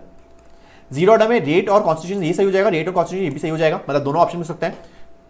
हमको पता है फर्स्ट ऑर्डर में, ठीक है, फर्स्ट ऑर्डर में हमको पता है कि जो टी हाफ होता है हमारा फर्स्ट ऑर्डर का, टी हाफ फर्स्ट ऑर्डर का होता है 0.693 अपॉन के होता है, मतलब यहाँ पे हमारा इनिशियल कॉन्सेंट्रेशन, यहाँ पे कॉन्सेंट्रेशन टर्म नहीं आता ना, टी हाफ में हमारा कॉन्सेंट्रेशन टर्म नहीं आता, मतलब टी हाफ जो है वो इंडिपेंडेंट होती है किसके, कॉन्सेंट्रेशन के इंडिपेंडेंट होती है, कॉन्सेंट्रेशन के इंडिपेंडेंट होती है हमारी टी हाफ, इंडिपेंडेंट होती है मिलकर कॉन्स्टेंट की पावर जीरो, तो आपका टी हाफ एंड कॉन्सेंट्रेशन होगा ना कि रेट और टी हाफ होगा, तो ये गलत हो जाएगा, तो आपका करेक्ट हो जाएगा थर्ड, आपका करेक्ट हो जाएगा थर्ड।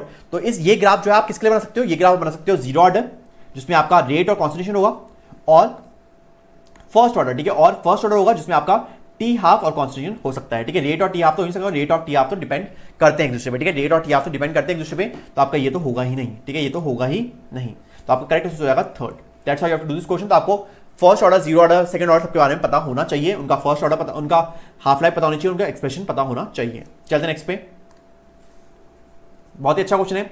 अब आप कैसे पता लगाओगे कौन सा फॉर्म लगाना है, तो pH of the solution contain 50 ml each of 0.10 molar sodium acetate and 0.01 acetic acid is, तो पीएच पूछा है। अब ध्यान से देखो, ये सोडियम एसिडेट और एसिटिक एसिड क्या है, ये है वीक एसिड हमारा, ये हमारा वीक एसिड है, और ये सोडियम एसिड क्या है, salt of strong base, salt of strong base है। और जिसने मेरा इक्विलिब्रियम वन शॉट देखा उसको पता है कि जो सॉल्ट ऑफ स्ट्रॉन्ग बेस और वीक एसिड होता है वो क्या होता है, वो क्या बनाता है, एसिडिक बफर बनाता है, क्या बनाता है, एसिडिक बफर बनाता है। तो हम सिंपल एसिडिक बफर का फॉर्मूला लगा देंगे, that is pH equals to pKa plus log of salt की कॉन्सेंट्रेशन अपॉन एसिड की कॉन्सेंट्रेशन, क्या होता है, सॉल्ट की कॉन्सेंट्रेशन अपॉन एसिड की कॉन्सेंट्रेशन, तो ये हो जाएगा pKa, पी की वैल्यू दे रखी है आपको 4.57, तो 4.57 प्लस लॉग ऑफ सॉल्ट की कॉन्सेंट्रेशन, सॉल्ट क्या है 0.10, सोडियम एसिड सॉल्ट है, तो 0.10 डिवाइड बाय एसिड कॉन्सेंट्रेशन 0.01 है, एसिड कॉन्सेंट्रेशन 0.01 है, इसको सॉल्व कर लेंगे, इसको सॉल्व करने के बाद क्या देगा, ये 10 हो जाएगा, तो ये log 10 होता है 1, तो 4.57 प्लस 1 that is pH equals to हमारा हो जाएगा 5.57, ठीक है, 4.57 प्लस 1 होता है 5.57, बहुत ईजी क्वेश्चन, ठीक है, बहुत ईजी क्वेश्चन, सिंपल, आपको फॉर्मुला पता होना चाहिए, फॉर्मुला पता होगा तो आप इजीली कर लोगे, तो ये हो जाएगा 5.57, दैट इज फर्स्ट ऑप्शन, ठीक है, फर्स्ट ऑप्शन आपका करेक्ट हो जाएगा, 5.57 is the correct answer. So that's how you have to do this question. चलते हैं नेक्स्ट क्वेश्चन पे। नाउ नेक्स्ट क्वेश्चन हमारा पीवी ग्राफ से, ठीक है, PV curve represent the maximum work done. हमको पता है मैक्सिमम वर्क डन किस निकालते हैं, area under the PV graph, maximum work हम किस निकालते हैं, area under the area under the PV graph से निकालते हैं, ये सबको पता होता है। तो देखो यहां पर इतना एरिया है, इस ग्राफ के नीचे इतना एरिया, इस कर्व के, पीवी कर्व बोल दो इसको, पीवी ग्राफ बोल दो, पीवी कर्व बोल दो, एक ही बात है। इस ग्राफ के नीचे इतना एरिया है, इसके नीचे इतना एरिया है। यहां पे तो वॉल्यूम कांस्टेंट है, अगर वॉल्यूम कांस्टेंट होती है तो हमारा वर्क कितना होता है, जीरो होता है। सॉरी, वॉल्यूम कांस्टेंट होती है, अगर हमारा वॉल्यूम कांस्टेंट होती है तो हमारा वर्क कितना होता है, जीरो होता है, क्योंकि हमारा वर्क क्या होता है, वर्क होता है हमारा पी माइनस पी डीवी। अगर डीवी कांस्टेंट है, डीवी कांस्टेंट, डीवी जीरो हो गया तो आपका वर्क कितना हो जाएगा, जीरो। ठीक है, अगर आपका वॉल्यूम कांस्टेंट तो डीवी जीरो हो जाएगा, अगर आपका वॉल्यूम कांस्टेंट डीवी जीरो हो जाएगा, डीवी जीरो मतलब वर्क जीरो। ठीक है, वर्क जीरो, तो आपका 3 तो हो ही नहीं सकता आंसर। सबसे ज्यादा वर्क कहां पर हो रहा है, सबसे ज्यादा वर्क हमको दिख रहा है, सबसे ज्यादा वर्क हमारा सेकंड ऑप्शन में हो रहा है। तो सेकंड ऑप्शन में सबसे ज्यादा मैक्सिमम वर्क होगा। वर्क आपको किस निकालना है, area under the PV graph निकालना है। ठीक है, area under the PV graph से आप वर्क इजीली निकाल सकते हो। आई होप इट्स क्लियर। ठीक है, इजीली निकाल सकते हो area under the PV graph से। चलते नेक्स्ट क्वेश्चन पे। नेक्स्ट क्वेश्चन बोल रहा है व्हाट परसेंटेज, देखो यहां से देखो व्हाट परसेंट, 95% प्योर CaCO3। आपको प्योरिटी दे रखी है, ठीक है, आपको प्योरिटी दे रखी है 95% प्योर है, आपको प्योरिटी दे रखी है, बट आपको मास पूछ रहा है, will be required to neutralise 50 ml of 0.5 molar HCl solution according to following equation. आपको इक्वेशन दे रखी है और आपको बोल रहा है कि मास निकाल दो, तो हमको मास नहीं पता। ठीक है, हमको मास नहीं पता, तो मास क्या लिखेंगे, मास ऑफ CaCO3 कितना हो जाएगा, x, बट x कितना, x उतना, क्योंकि हमारा 95% प्योर है, तो 95% ऑफ x निकालेंगे हम, तो मास हो जाएगा हमारा 95/100 मल्टीप्लाइड बाय x। हमारा ये मास हो जाएगा CaCO3 का।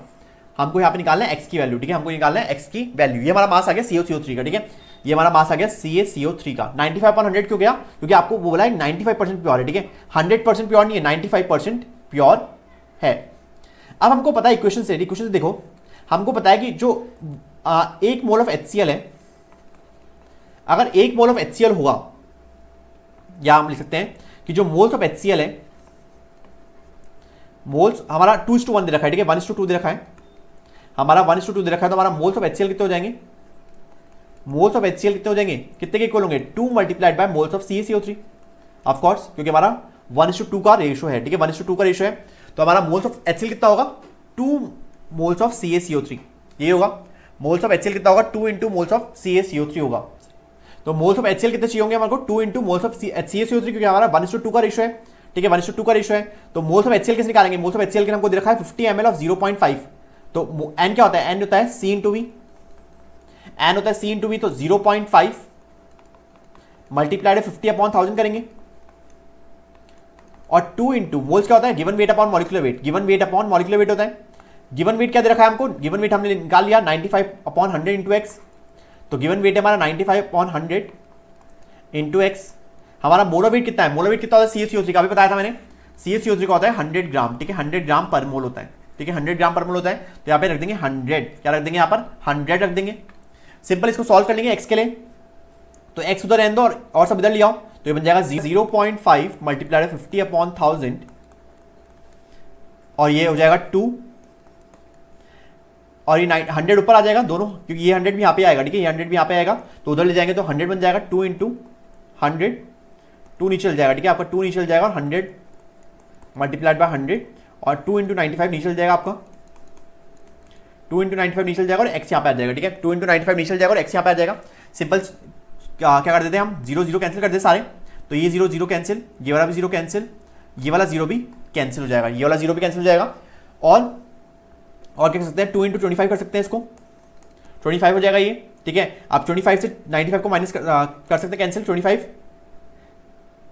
तो इसको 5 से करना पड़ेगा, 5 5 25, और ये हो जाएगा 5 1 जा 5 5 9 जा 45, तो 5/19 हो गया। तो आपका x हो जाएगा, अगर मैं लिखूँ पूरा जो मैंने काटा पीटी करी है, उसके बाद 0.5 multiplied by 5 multiplied by 10 divide by, ये 2 कट गया, ये 19 हो जाएगा, तो 19। ठीक है, ये सॉल्व करेंगे हम, 0.5 मल्टीप्लाइड 5 इंटू 10/19, तो 5 इंटू 10 50 हो जाएगा, 50 इंटू 0.5/19 कर देंगे। ठीक है, तो आप जब सॉल्व करोगे इसको, तो कितना आ जाएगा आपका 1.315, तो x आ जाएगा आपका 1.32। ठीक है, आपका x आ जाएगा 1.32। ठीक है, 1.315 आएगा आपको सॉल्व करके, तो 1.315 को लिख देंगे, x इक्वल्स टू 1.32 लिख देंगे। ठीक है, तो 1.32 आपका आ जाएगा सेकंड ऑप्शन। ठीक है, तो सेकंड ऑप्शन आपका करेक्ट हो जाएगा। ठीक है, so that's why you have to do this question. आपको पता होना चाहिए, ये चीज आपको पता होनी चाहिए ये चीज से आपका इजीली आंसर निकल जाएगा। Moles of HCl equals to 2 into moles of CaCO3।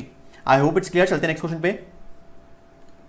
Next question हमारा वापस से एमओटी से, ठीक है। एमओटी के क्वेश्चन बहुत सारे पूछते हुए, तो एमओटी आपका मेक श्योर क्लियर होना चाहिए। अगर आपका क्लियर नहीं हो तो मेरा एक एनसीईआरटी का वन शॉट है पूरे स्ट्रक्चर ऑफ एटम पे, तो वहां पे एमओटी का आप स्पेसिफिकली देख सकते हो। वहां पे टाइम स्टैम्प अटैच कर रखे हैं, ठीक है, टाइम स्टैम्प्स अटैच कर रखे, तो एमओटी के लिए स्पेसिफिकली वो वीडियो देख सकते हो। मैं डिस्क्रिप्शन में लिंक अटैच कर दूंगा, ठीक है। तो ध्यान से देख लो।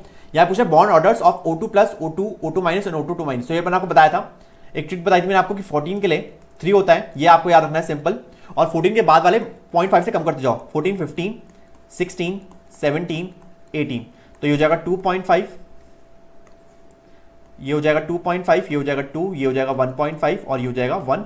और सिमिलरली ऊपर भी आप 0.5 से कम करते जाओ, ठीक है।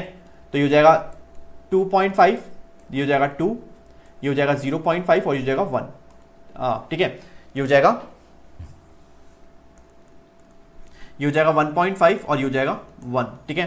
तो सिमिलरली हमको क्या निकालना है, O2 प्लस। O2 प्लस मतलब 16 में से एक इलेक्ट्रॉन कम कर दो, 15 का हो जाएगा 2.5, तो 2.5 दे रखा है, सही है। O2 के लिए कितना होता है, O2 क्या है 16 के लिए 2 दे रखा है, तो 2 भी सही है। O2 माइनस मतलब 16 प्लस 1 17 के लिए 1.5 सही दे रखा है। और O2 माइनस 18 हो जाएगा, 18 के लिए 1 दे रखा है, ये भी सही दे रखा है, तो ये सही हो जाएगा, ठीक है, ये हमारा सही हो जाएगा। अब C2 molecules has 4 electrons in it degenerate pi orbitals. C2 molecules में कितने इलेक्ट्रॉन्स होते हैं, C2 मतलब 6+6, ठीक है। C2 मतलब हो गया 6+6, तो आप बना लो 8 इलेक्ट्रॉन तो इधर होंगे, 8 इलेक्ट्रॉन तो इधर होंगे, 6+6 कितना होगा 12, 6+6 होता है 12, 12 में से 8 आपने यहाँ पे भर दिए, 8 आपने यहाँ पे भर दिए, तो आपको बनेगा कैसे, pi two P X, pi two P Y और सिग्मा टू पी जेड। 8, 9, 10, 11, 12, तो आपके सारे इलेक्ट्रॉन्स जो है 4 इलेक्ट्रॉन्स किसमें, 2 डीजेनरेट पाई मॉलिक्यूलर ऑर्बिटल्स में, तो ये भी सही है। जो 4 इलेक्ट्रॉन्स है वो 2 डीजेनरेट पाई मॉलिक्यूलर ऑर्बिटल्स में, तो ये भी आपका सही है। आपको इनकरेक्ट पूछा, ठीक है, आपको इनकरेक्ट पूछा है। H2 plus has ion has 1 electron, तो ये भी हमको सही पता है कि H2 प्लस में कितना होगा, H2 में कितना 2 इलेक्ट्रॉन्स, H2 प्लस में कितना हो जाएगा 1 इलेक्ट्रॉन, तो आप गलत ऑप्शन क्या हो जाएगा, O2 plus diamagnetic. O2 plus diamagnetic नहीं होता, O2 प्लस क्या होता है पैरामैग्नेटिक, ठीक है। O2 प्लस क्या होता है पैरामैग्नेटिक, क्योंकि हमको पता है कि O2 प्लस जो है वो कितना है, O2 प्लस मतलब हमारा हो गया 15, ठीक है। O2 प्लस हमारा 15 हो गया, 15 2.5। जब भी जिसका बॉन्ड ऑर्डर जो होता है, वेरी इंपॉर्टेंट, जिसका बॉन्ड ऑर्डर जो होता है वो पॉइंट्स में आता है या फ्रैक्शनल होता है, ठीक है। जिसका बॉन्ड ऑर्डर फ्रैक्शनल होता है या पॉइंट्स में आता है, डेसिमल में आता है, वो कभी भी डायमैग्नेटिक नहीं होगा, ठीक है। वो हमेशा क्या होगा, पैरामैग्नेटिक ही होगा, ये भी ध्यान रख लो, ठीक है। That's how you have to do this question. तो हमारा करेक्ट आंसर हो जाएगा, ठीक है। यहाँ पे इनकरेक्ट पूछा था, तो इनकरेक्ट हो जाएगा 4th ऑप्शन, ठीक है। 4th ऑप्शन करेक्ट हो जाएगा, that is O2 plus is diamagnetic. चलते नेक्स्ट क्वेश्चन पे। नेक्स्ट क्वेश्चन हमारा इक्विलिब्रियम से 3O2 gas gives 2O3 gas for the above reaction at 290 kelvin Kc is found to be 3.0 × 10⁻⁻15। तो आप Kc की value रखिए 3.0 multiplied by 10⁻⁻15 9। If the concentration of O2 at equilibrium is 0.040 molar, then concentration of O3 in। तो very easy question. तो Kc का expression लिख दो पहले। Kc का एक्सप्रेशन होगा O3 का whole square divide by O2 का होल क्यूब, ठीक है। Kc की वैल्यू रखिए आपको 3.0 मल्टीप्लाई बाय 10⁻⁻15 9। O3 का दे रखा है आपको कितना, O3 दे रखा है आपको, O3 निकालना है, ठीक है। O3 निकालना है हमको, तो O3 स्क्वायर निकालना है हमको, और O2 निकालना है। O2 दे रखा है हमको 0.04, तो 0.04 लिख दूंगा, 4 × 10⁻² लिख सकता हूँ ऑफ कोर्स लिख सकता हूँ। तो यहाँ पे 3 हो जाएगा, तो सिंपल उधर भेज दो इसको। सिंपल क्या करेंगे, उधर भेज देंगे, तो O3 स्क्वायर हो जाएगा 10⁻⁻59 मल्टीप्लाइड बाय, नीचे लिख रहा हूँ मैं 4 का क्यूब हो जाएगा, 4 4 16 64 मल्टीप्लाइड बाय 10⁻⁻6। सिंपली सॉल्व कर लेंगे इसको, तो आपका O3 कॉन्सेंट्रेशन कितनी आ जाएगी, ये सिंपल सॉल्व हो जाएगा स्क्वायर रूट लेके, तो आपकी O3 कॉन्सेंट्रेशन आ जाएगी 4.38 × 10⁻32, ठीक है। कितनी आ जाएगी 4.38 × 10⁻32 आ जाएगी, दैट इज फर्स्ट ऑप्शन, ठीक है। That is first option 4.38 multiplied by 10⁻32। सो आपका फर्स्ट ऑप्शन करेक्ट हो जाएगा, ठीक है। आपका फर्स्ट ऑप्शन क्या हो जाएगा, करेक्ट हो जाएगा। That's how you have to do this question. I hope it's clear, बहुत इजी क्वेश्चन था। चलते नेक्स्ट क्वेश्चन पे। If the radius of second Bohr orbit of He+ ion is this, what is the radius of third Bohr of Li2+। तो आपका radius का formula पता होना चाहिए। रेडियस का फॉर्मूला होता है 0.529 मल्टीप्लाइड बाय n² होता है, ये होता है हमारा रेडियस का। हमको Rhe+ दे रखा है, ठीक है। हमको Rhe+ दे रखा है, तो Rhe+ कितना हो जाएगा, सेकंड बोर के लिए बोला है वो, second Bohr orbit, second bore मतलब n इक्वल्स टू क्या हो गया 2 हो गया, तो 0.529 × n², तो 2 का स्क्वायर, ठीक है। 4 अपॉन z कितना होता है, He के लिए 2 होता है, तो 4/2। यह Rhe निकल गया, ठीक है। हमारा Rhe निकल गया, और Rhe की वैल्यू हमको दे रखी है, दैट इज, और ये हमारे को दे रखा है 105.8 पिकोमीटर। हम क्या कर सकते हैं, हम ऐसे भी कर सकते हैं कि R H E plus upon R L I two plus कर सकते हैं। तो 0.529 0.529 तो कट जाएगा आपका, तो वो लिखने की जरूरत ही नहीं है, ठीक है, वो लिखने की जरूरत नहीं है। N square upon Z, R H के लिए एन स्क्वायर क्या हो जाएगा 4/2, और एल आई टू प्लस के लिए क्या हो जाएगा, देखो थर्ड ऑर्बिट के लिए बोल रहे हैं, एन स्क्वायर अपॉन जेड मतलब 3 का square upon Z. L I के लिए जेड क्या होता है, हाइड्रोजन हीलियम लिथियम, 3 हो जाएगा, क्या हो जाएगा 3, तो 4/2 हो जाएगा 2, और 9 का स्क्वायर अपॉन 9/3, तो 9/3 हो जाएगा 3, तो 2/3। और आर एच प्लस हमको देखा है 105.8, और आर लिथियम हो जाएगा x, ठीक है, आर लिथियम 2 प्लस हो जाएगा x, तो सिंपली निकाल लेंगे इसको, x हो जाएगा हमारा 105.8, 3 इधर जाएगा और 2 इधर आ जाएगा, ठीक है, तो ये 105.8 मल्टीप्लाइड बाय 3 अपॉन 2 हो जाएगा। सिंपली x की वैल्यू निकालेंगे, x की वैल्यू क्या आ जाएगी इसको सॉल्व करने के बाद, x की वैल्यू हो जाएगी 158.7 पिकोमीटर, ठीक है, पिकोमीटर आएगी, ठीक है, 158.7 पिकोमीटर आएगी, ना कि आर्मस्ट्रॉन्ग आएगी, तो ये भी गलत, ये भी गलत और ये भी गलत। हमारा करेक्ट ऑप्शन होगा फर्स्ट, ठीक है, 158.7 पिकोमीटर आएगी, ठीक है, 158.7 पिकोमीटर आएगी, क्योंकि आपका पिकोमीटर में ही दे रखा था ये वाला, तो आपका पिकोमीटर में ही आंसर आएगा, ठीक है, तो आपका फर्स्ट ऑप्शन करेक्ट हो जाएगा, ठीक है, फर्स्ट ऑप्शन आपका करेक्ट हो जाएगा। That's why you have to do this question. चलते हैं नेक्स्ट क्वेश्चन पे। नेक्स्ट क्वेश्चन वो बोल रहा है, for the first order reaction A gives products initial concentration दे रखी है 0.1 which become 0.001 after 5 minutes. Rate constant आपको निकालना है, सिंपल आपको फर्स्ट ऑर्डर का फॉर्मूला लगाना है, k equals to 2.303 upon T log of initial concentration upon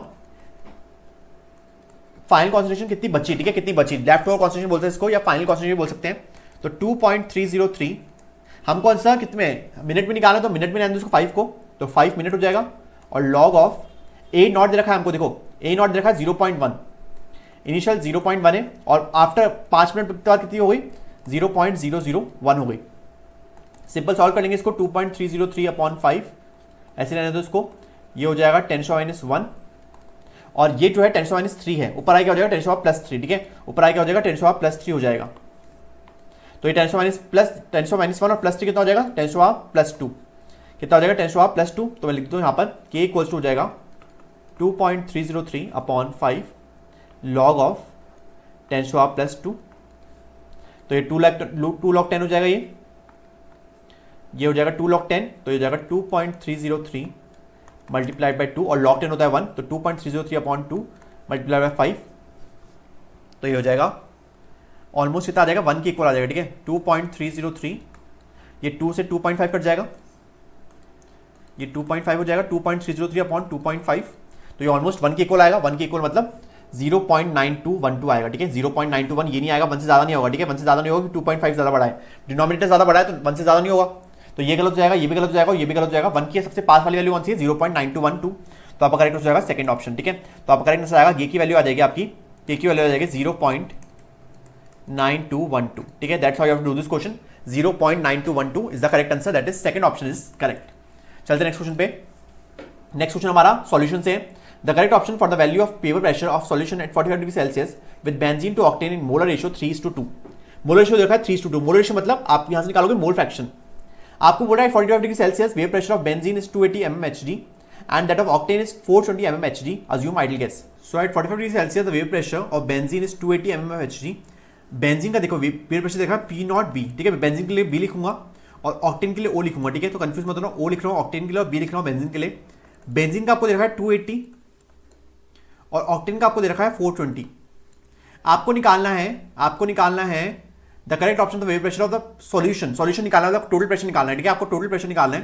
total pressure कितना होता है P of benzene plus P of octane, ये निकालना है आपको, तो उसके लिए आपको प्रेशर ऑफ बेंजीन निकालना पड़ेगा।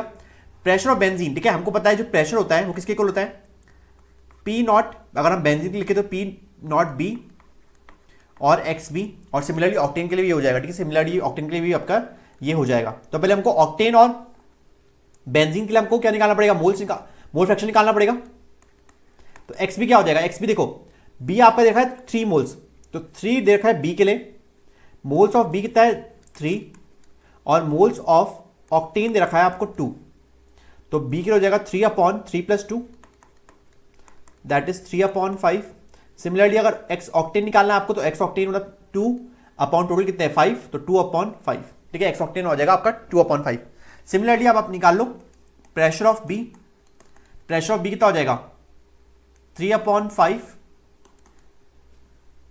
मैं फॉर्मूला लिख देता हूं पहले, P naught B X B. P naught B कितना है, पी नॉट बी हमारा है 280, तो 280 मल्टीप्लाइड बाय एक्स बी है 3/5, एक्स बी हमारा 3/5। सॉल्व करेंगे इसको तो ये हो जाएगा 5 by 25, 30, 5 6 30, 56 इंटू 3, 3 6 18, 3 5 15, 16 और 168, कितना हो जाएगा 168 mm ऑफ एच डी। ठीक है, 168 mm ऑफ एच डी हो जाएगा। सिमिलरली हम क्या निकाल लेंगे, यहाँ पर पी ओ निकाल लेंगे। पी हो जाएगा हमारा P naught O X O. P naught O हमारा दे रखा है 420, तो 420 मल्टीप्लाइड बाय 2/5, 5 को सॉल्व करेंगे यहाँ से तो 5 हो जाएगा ये, 5 8 जा 40, 20 तो 5 4 20, 84 इंटू 2 कितना हो जाएगा, 2 4 जा 8, 2 8 16, तो 168 हो जाएगा वापस 168।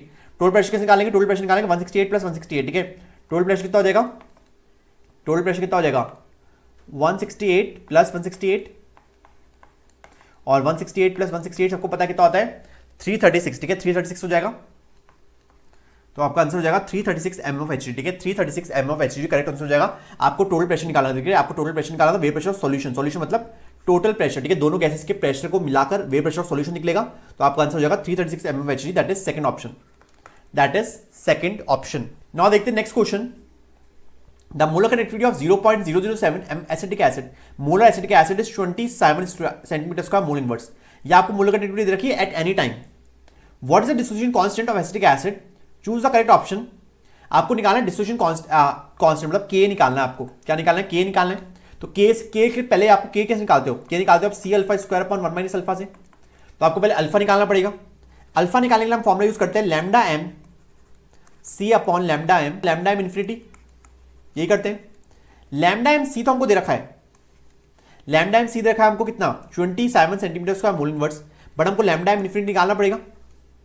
लैम्डा एम इन्फिनिटी निकालना पड़ेगा, कैसे निकालेंगे, इसका प्लस करके उसका, क्योंकि हमको एसिटिक एसिड क्या है H plus plus CH3CO minus, तो क्या बन गया CH3COH, तो हमारा बन जाएगा 350 plus 50, that is nothing but 400। तो 400 हमारे आ गई लैम्डा एम नॉट की वैल्यू, तो यहाँ से निकाल देंगे अल्फा की वैल्यू। अल्फा क्या हो जाएगा, ये हो जाएगा 20 अपॉन 400, 0 0 कैंसिल, 20 अपॉन, तो ये हो जाएगा 2, 1/20, 1/20 कितना हो जाएगा 0.05, कितना हो जाएगा 0.05। ठीक है, 1/2 होता है 0.5, तो 1/20 कितना हो जाएगा 0.05, तो हमारा अल्फा आ गया 0.05। अब अल्फा बहुत कम है, ठीक है, अल्फा बहुत कम है, तो 1 माइनस अल्फा को नेग्लेक्ट कर सकते हैं हम। 1 माइनस अल्फा को क्या कर देंगे, नेग्लेक्ट कर देंगे, तो हमारा के हो जाएगा सी अल्फा स्क्वायर। सी क्या दे रखा है आपको 0.007, 0.007 मल्टीप्लाइड बाय अल्फा कितना निकला हमारा 0.05, 0.05 का होल स्क्वायर, तो आपका आ जाएगा 1.75 मल्टीप्लाइड बाय 10⁻⁵। तो आपका आ जाएगा थर्ड ऑप्शन। ठीक है, आपका करेक्ट ऑप्शन हो जाएगा third, k equals to 1.75 multiplied by 10⁻⁵। तो आपका जाएगा थर्ड, इसको सॉल्व कर लेना, इजीली सॉल्व हो जाएगा, ये मल्टीप्लाई करना है सिंपल, और आपका जाएगा 1.75 मल्टीप्लाई बाय 10⁻⁵।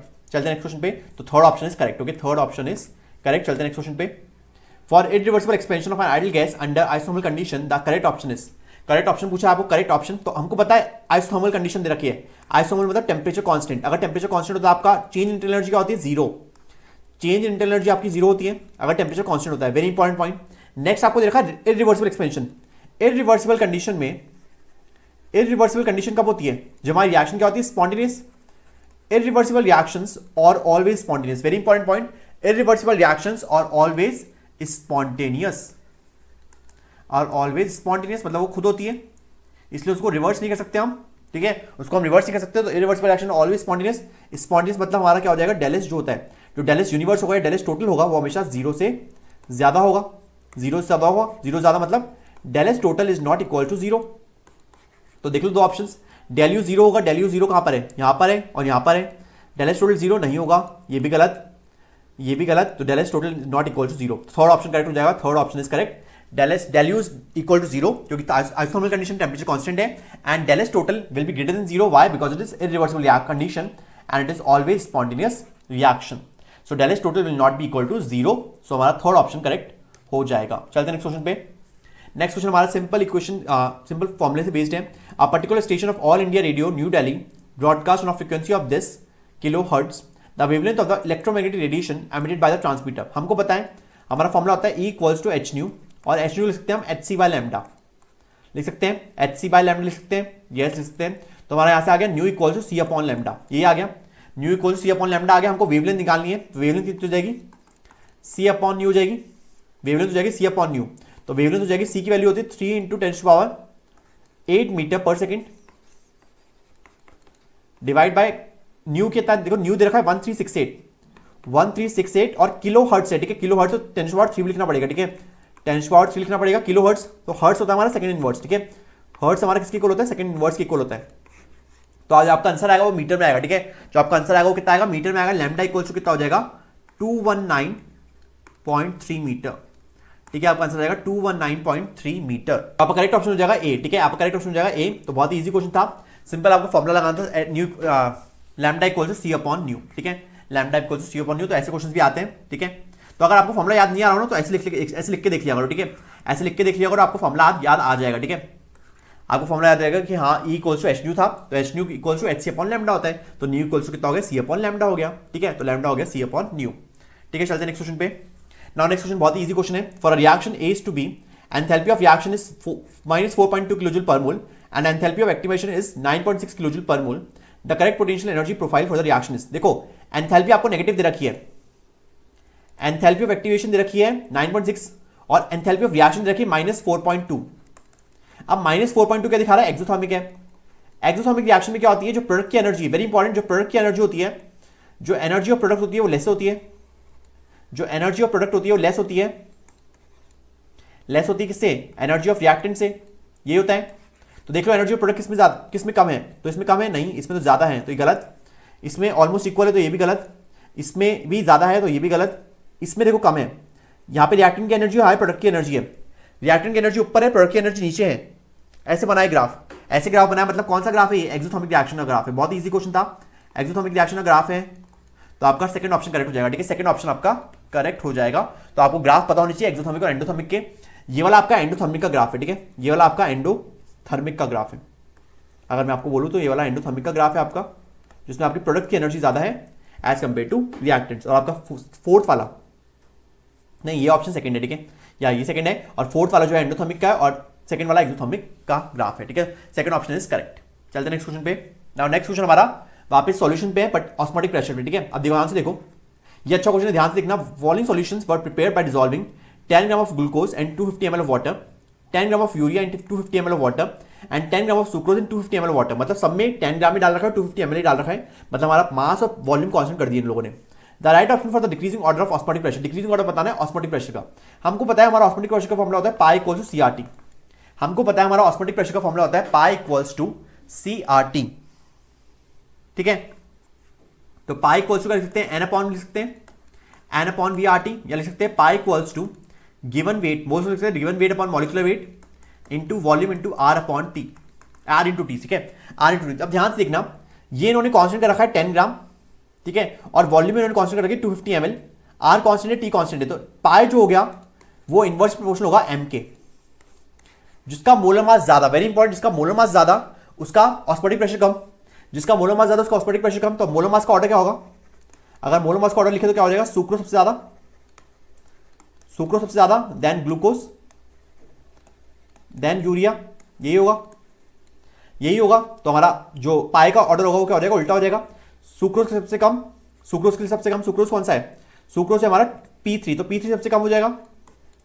फिर ग्लूकोज, ग्लूकोज है हमारा P1 और P2 सबसे ज्यादा होगा, ठीक है, P3 P1 और P2 हो जाएगा, मतलब P2 सबसे ज्यादा, तो P2 सबसे ज्यादा किसमें है, इसमें भी है, इसमें भी है, और P3 सबसे कम, तो P3 सबसे कम इसमें है, ये गलत हो जाएगा, और P2 P1 और P3 हो जाएगा। First option is correct, okay, first option is correct, P2 P1 P3 हो जाएगा। ये आपको पता होना चाहिए कि जो पाए हैं वो इनवर्स प्रोपोर्शनल होता है मोलर मास के, ठीक है, इनवर्स प्रोपोर्शनल होता है मोलर मास के। अगर आपका वेट और वॉल्यूम सेम कर दिए, ठीक है, वेट और वॉल्यूम सेम कर दिए तो आपका जो ऑस्मोटिक प्रेशर है किसके इनवर्स प्रोपोर्शनल हो गया, मोलर मास के। चलते नेक्स्ट क्वेश्चन पे। नाउ नेक्स्ट क्वेश्चन हमारा एक मेमोरी बेस्ड क्वेश्चन बोल सकते हैं, या आपने अगर एनसीईआरटी बहुत अच्छे से पढ़ रखी है तो आप ये क्वेश्चन इजीली कर लोगे, इसलिए मैंने आंसर भी दिखा रखा है आपको। The maximum temperature that can be achieved in the blast furnaces. तो एनसीईआरटी में क्वेश्चन दे रखा है, एनसीईआरटी में दे रखा है, एनसीईआरटी में as per NCERT text 2170 kelvin maximum temperature is given in the figure of blast furnace. 2170 kelvin है, 2170 केल्विन किसके एकदम इक्वल है, तो 2 to 0 केल्विन के मतलब सेकंड ऑप्शन आपका करेक्ट हो जाएगा। ठीक है, सेकंड ऑप्शन आपका करेक्ट हो जाएगा। अगर आपको ये क्वेश्चन, अगर आपको ये डेटा याद हो तो तभी आपको कोई क्वेश्चन अटेम्प्ट करने होते हैं, वरना ये क्वेश्चन आपको स्किप करने होते हैं, तुक्का नहीं लगाना होता। ठीक है, आपको तुक्का नहीं लगाना होता, वरना नेगेटिव मार्किंग हो जाती है बिना मतलब, तो आपको तुक्का नहीं लगाना होता। अगर आपको डेटा याद है तो आप कर सकते हो, वरना आप स्किप कर सकते हो ऐसे क्वेश्चन को। चलते हैं नेक्स्ट क्वेश्चन पे। Now which one among the following is the correct option for the right relationship between CP and CV for 1 mole of ideal gas. सबको पता है CP minus CV equals to R. ठीक है, CP minus CV equals to R होता है। ठीक है, अगर 1 मोल के लिए, अगर n मोल के लिए लिखे, very important, CP minus CV, n मोल के लिए क्या लिखोगे, फॉर n मोल क्या लिखोगे आप, n मोल के लिए हो जाएगा CP minus CV equals to N R. Very important, very important. ठीक है, बच्चों को लगता है कि CP minus CV equals to R किसी मोल के लिए, नहीं।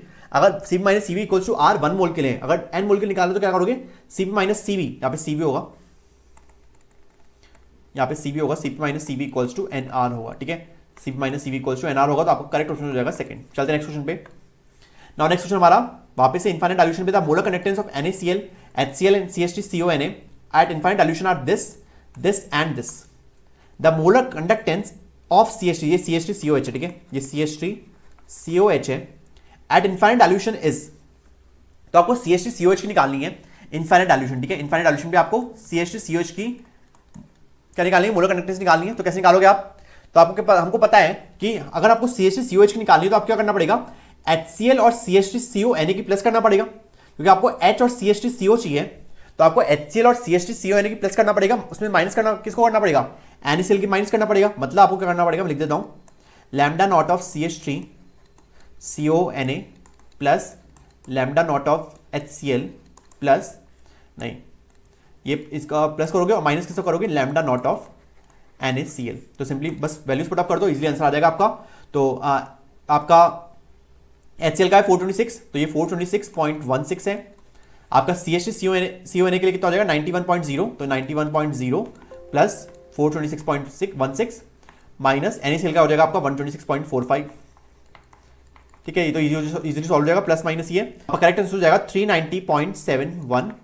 साइमन, आपको यूनिट पता होनी चाहिए, Simon centimetre square mole inverse होती है, तो आपका ये आंसर करेक्ट हो जाएगा सेकंड। ठीक है, सेकंड ऑप्शन करेक्ट हो जाएगा। तो आपको सिंपल बताना चाहिए कि आप ऐसे निकाल सकते हो। ठीक है, आप ऐसे निकाल सकते हो CH3CONa plus HCl minus NaCl। चलते नेक्स्ट क्वेश्चन पे। नाउ नेक्स्ट क्वेश्चन हमारा देखो वापस से बहुत इजी क्वेश्चन है। Hydrolysis of sucrose is given by the following reaction. दे रखी हमको sucrose plus H2O gives glucose plus fructose. KC दे रखा है इस रिएक्शन के लिए, और वैल्यू ऑफ डेलार्जी पूछा। डेलार्जी हमको पता है, डेलार्जी आपको क्या पता है, माइनस, तो माइनस होता है तो ये हो सकता है, या तो ये हो सकता है, ये गलत और ये गलत हो जाएगा। ठीक है, ये गलत हो जाएगा, माइनस RT ln KC होता है। आप केसी की वैल्यू देखो, यहाँ पर आपको कुछ रखने की जरूरत नहीं है, आप फॉर्मुला देखो डायरेक्ट, आप ऑप्शन देखो डायरेक्ट। केसी की वैल्यू 2 × 10⁻13, 2 × 10⁻13, 2 × 10⁻13 नहीं, 4 × 10⁻13 लिख दिया इन लोगों ने, तो ये भी गलत। First option is correct. Okay, first option is correct, that is -8.314, that is R।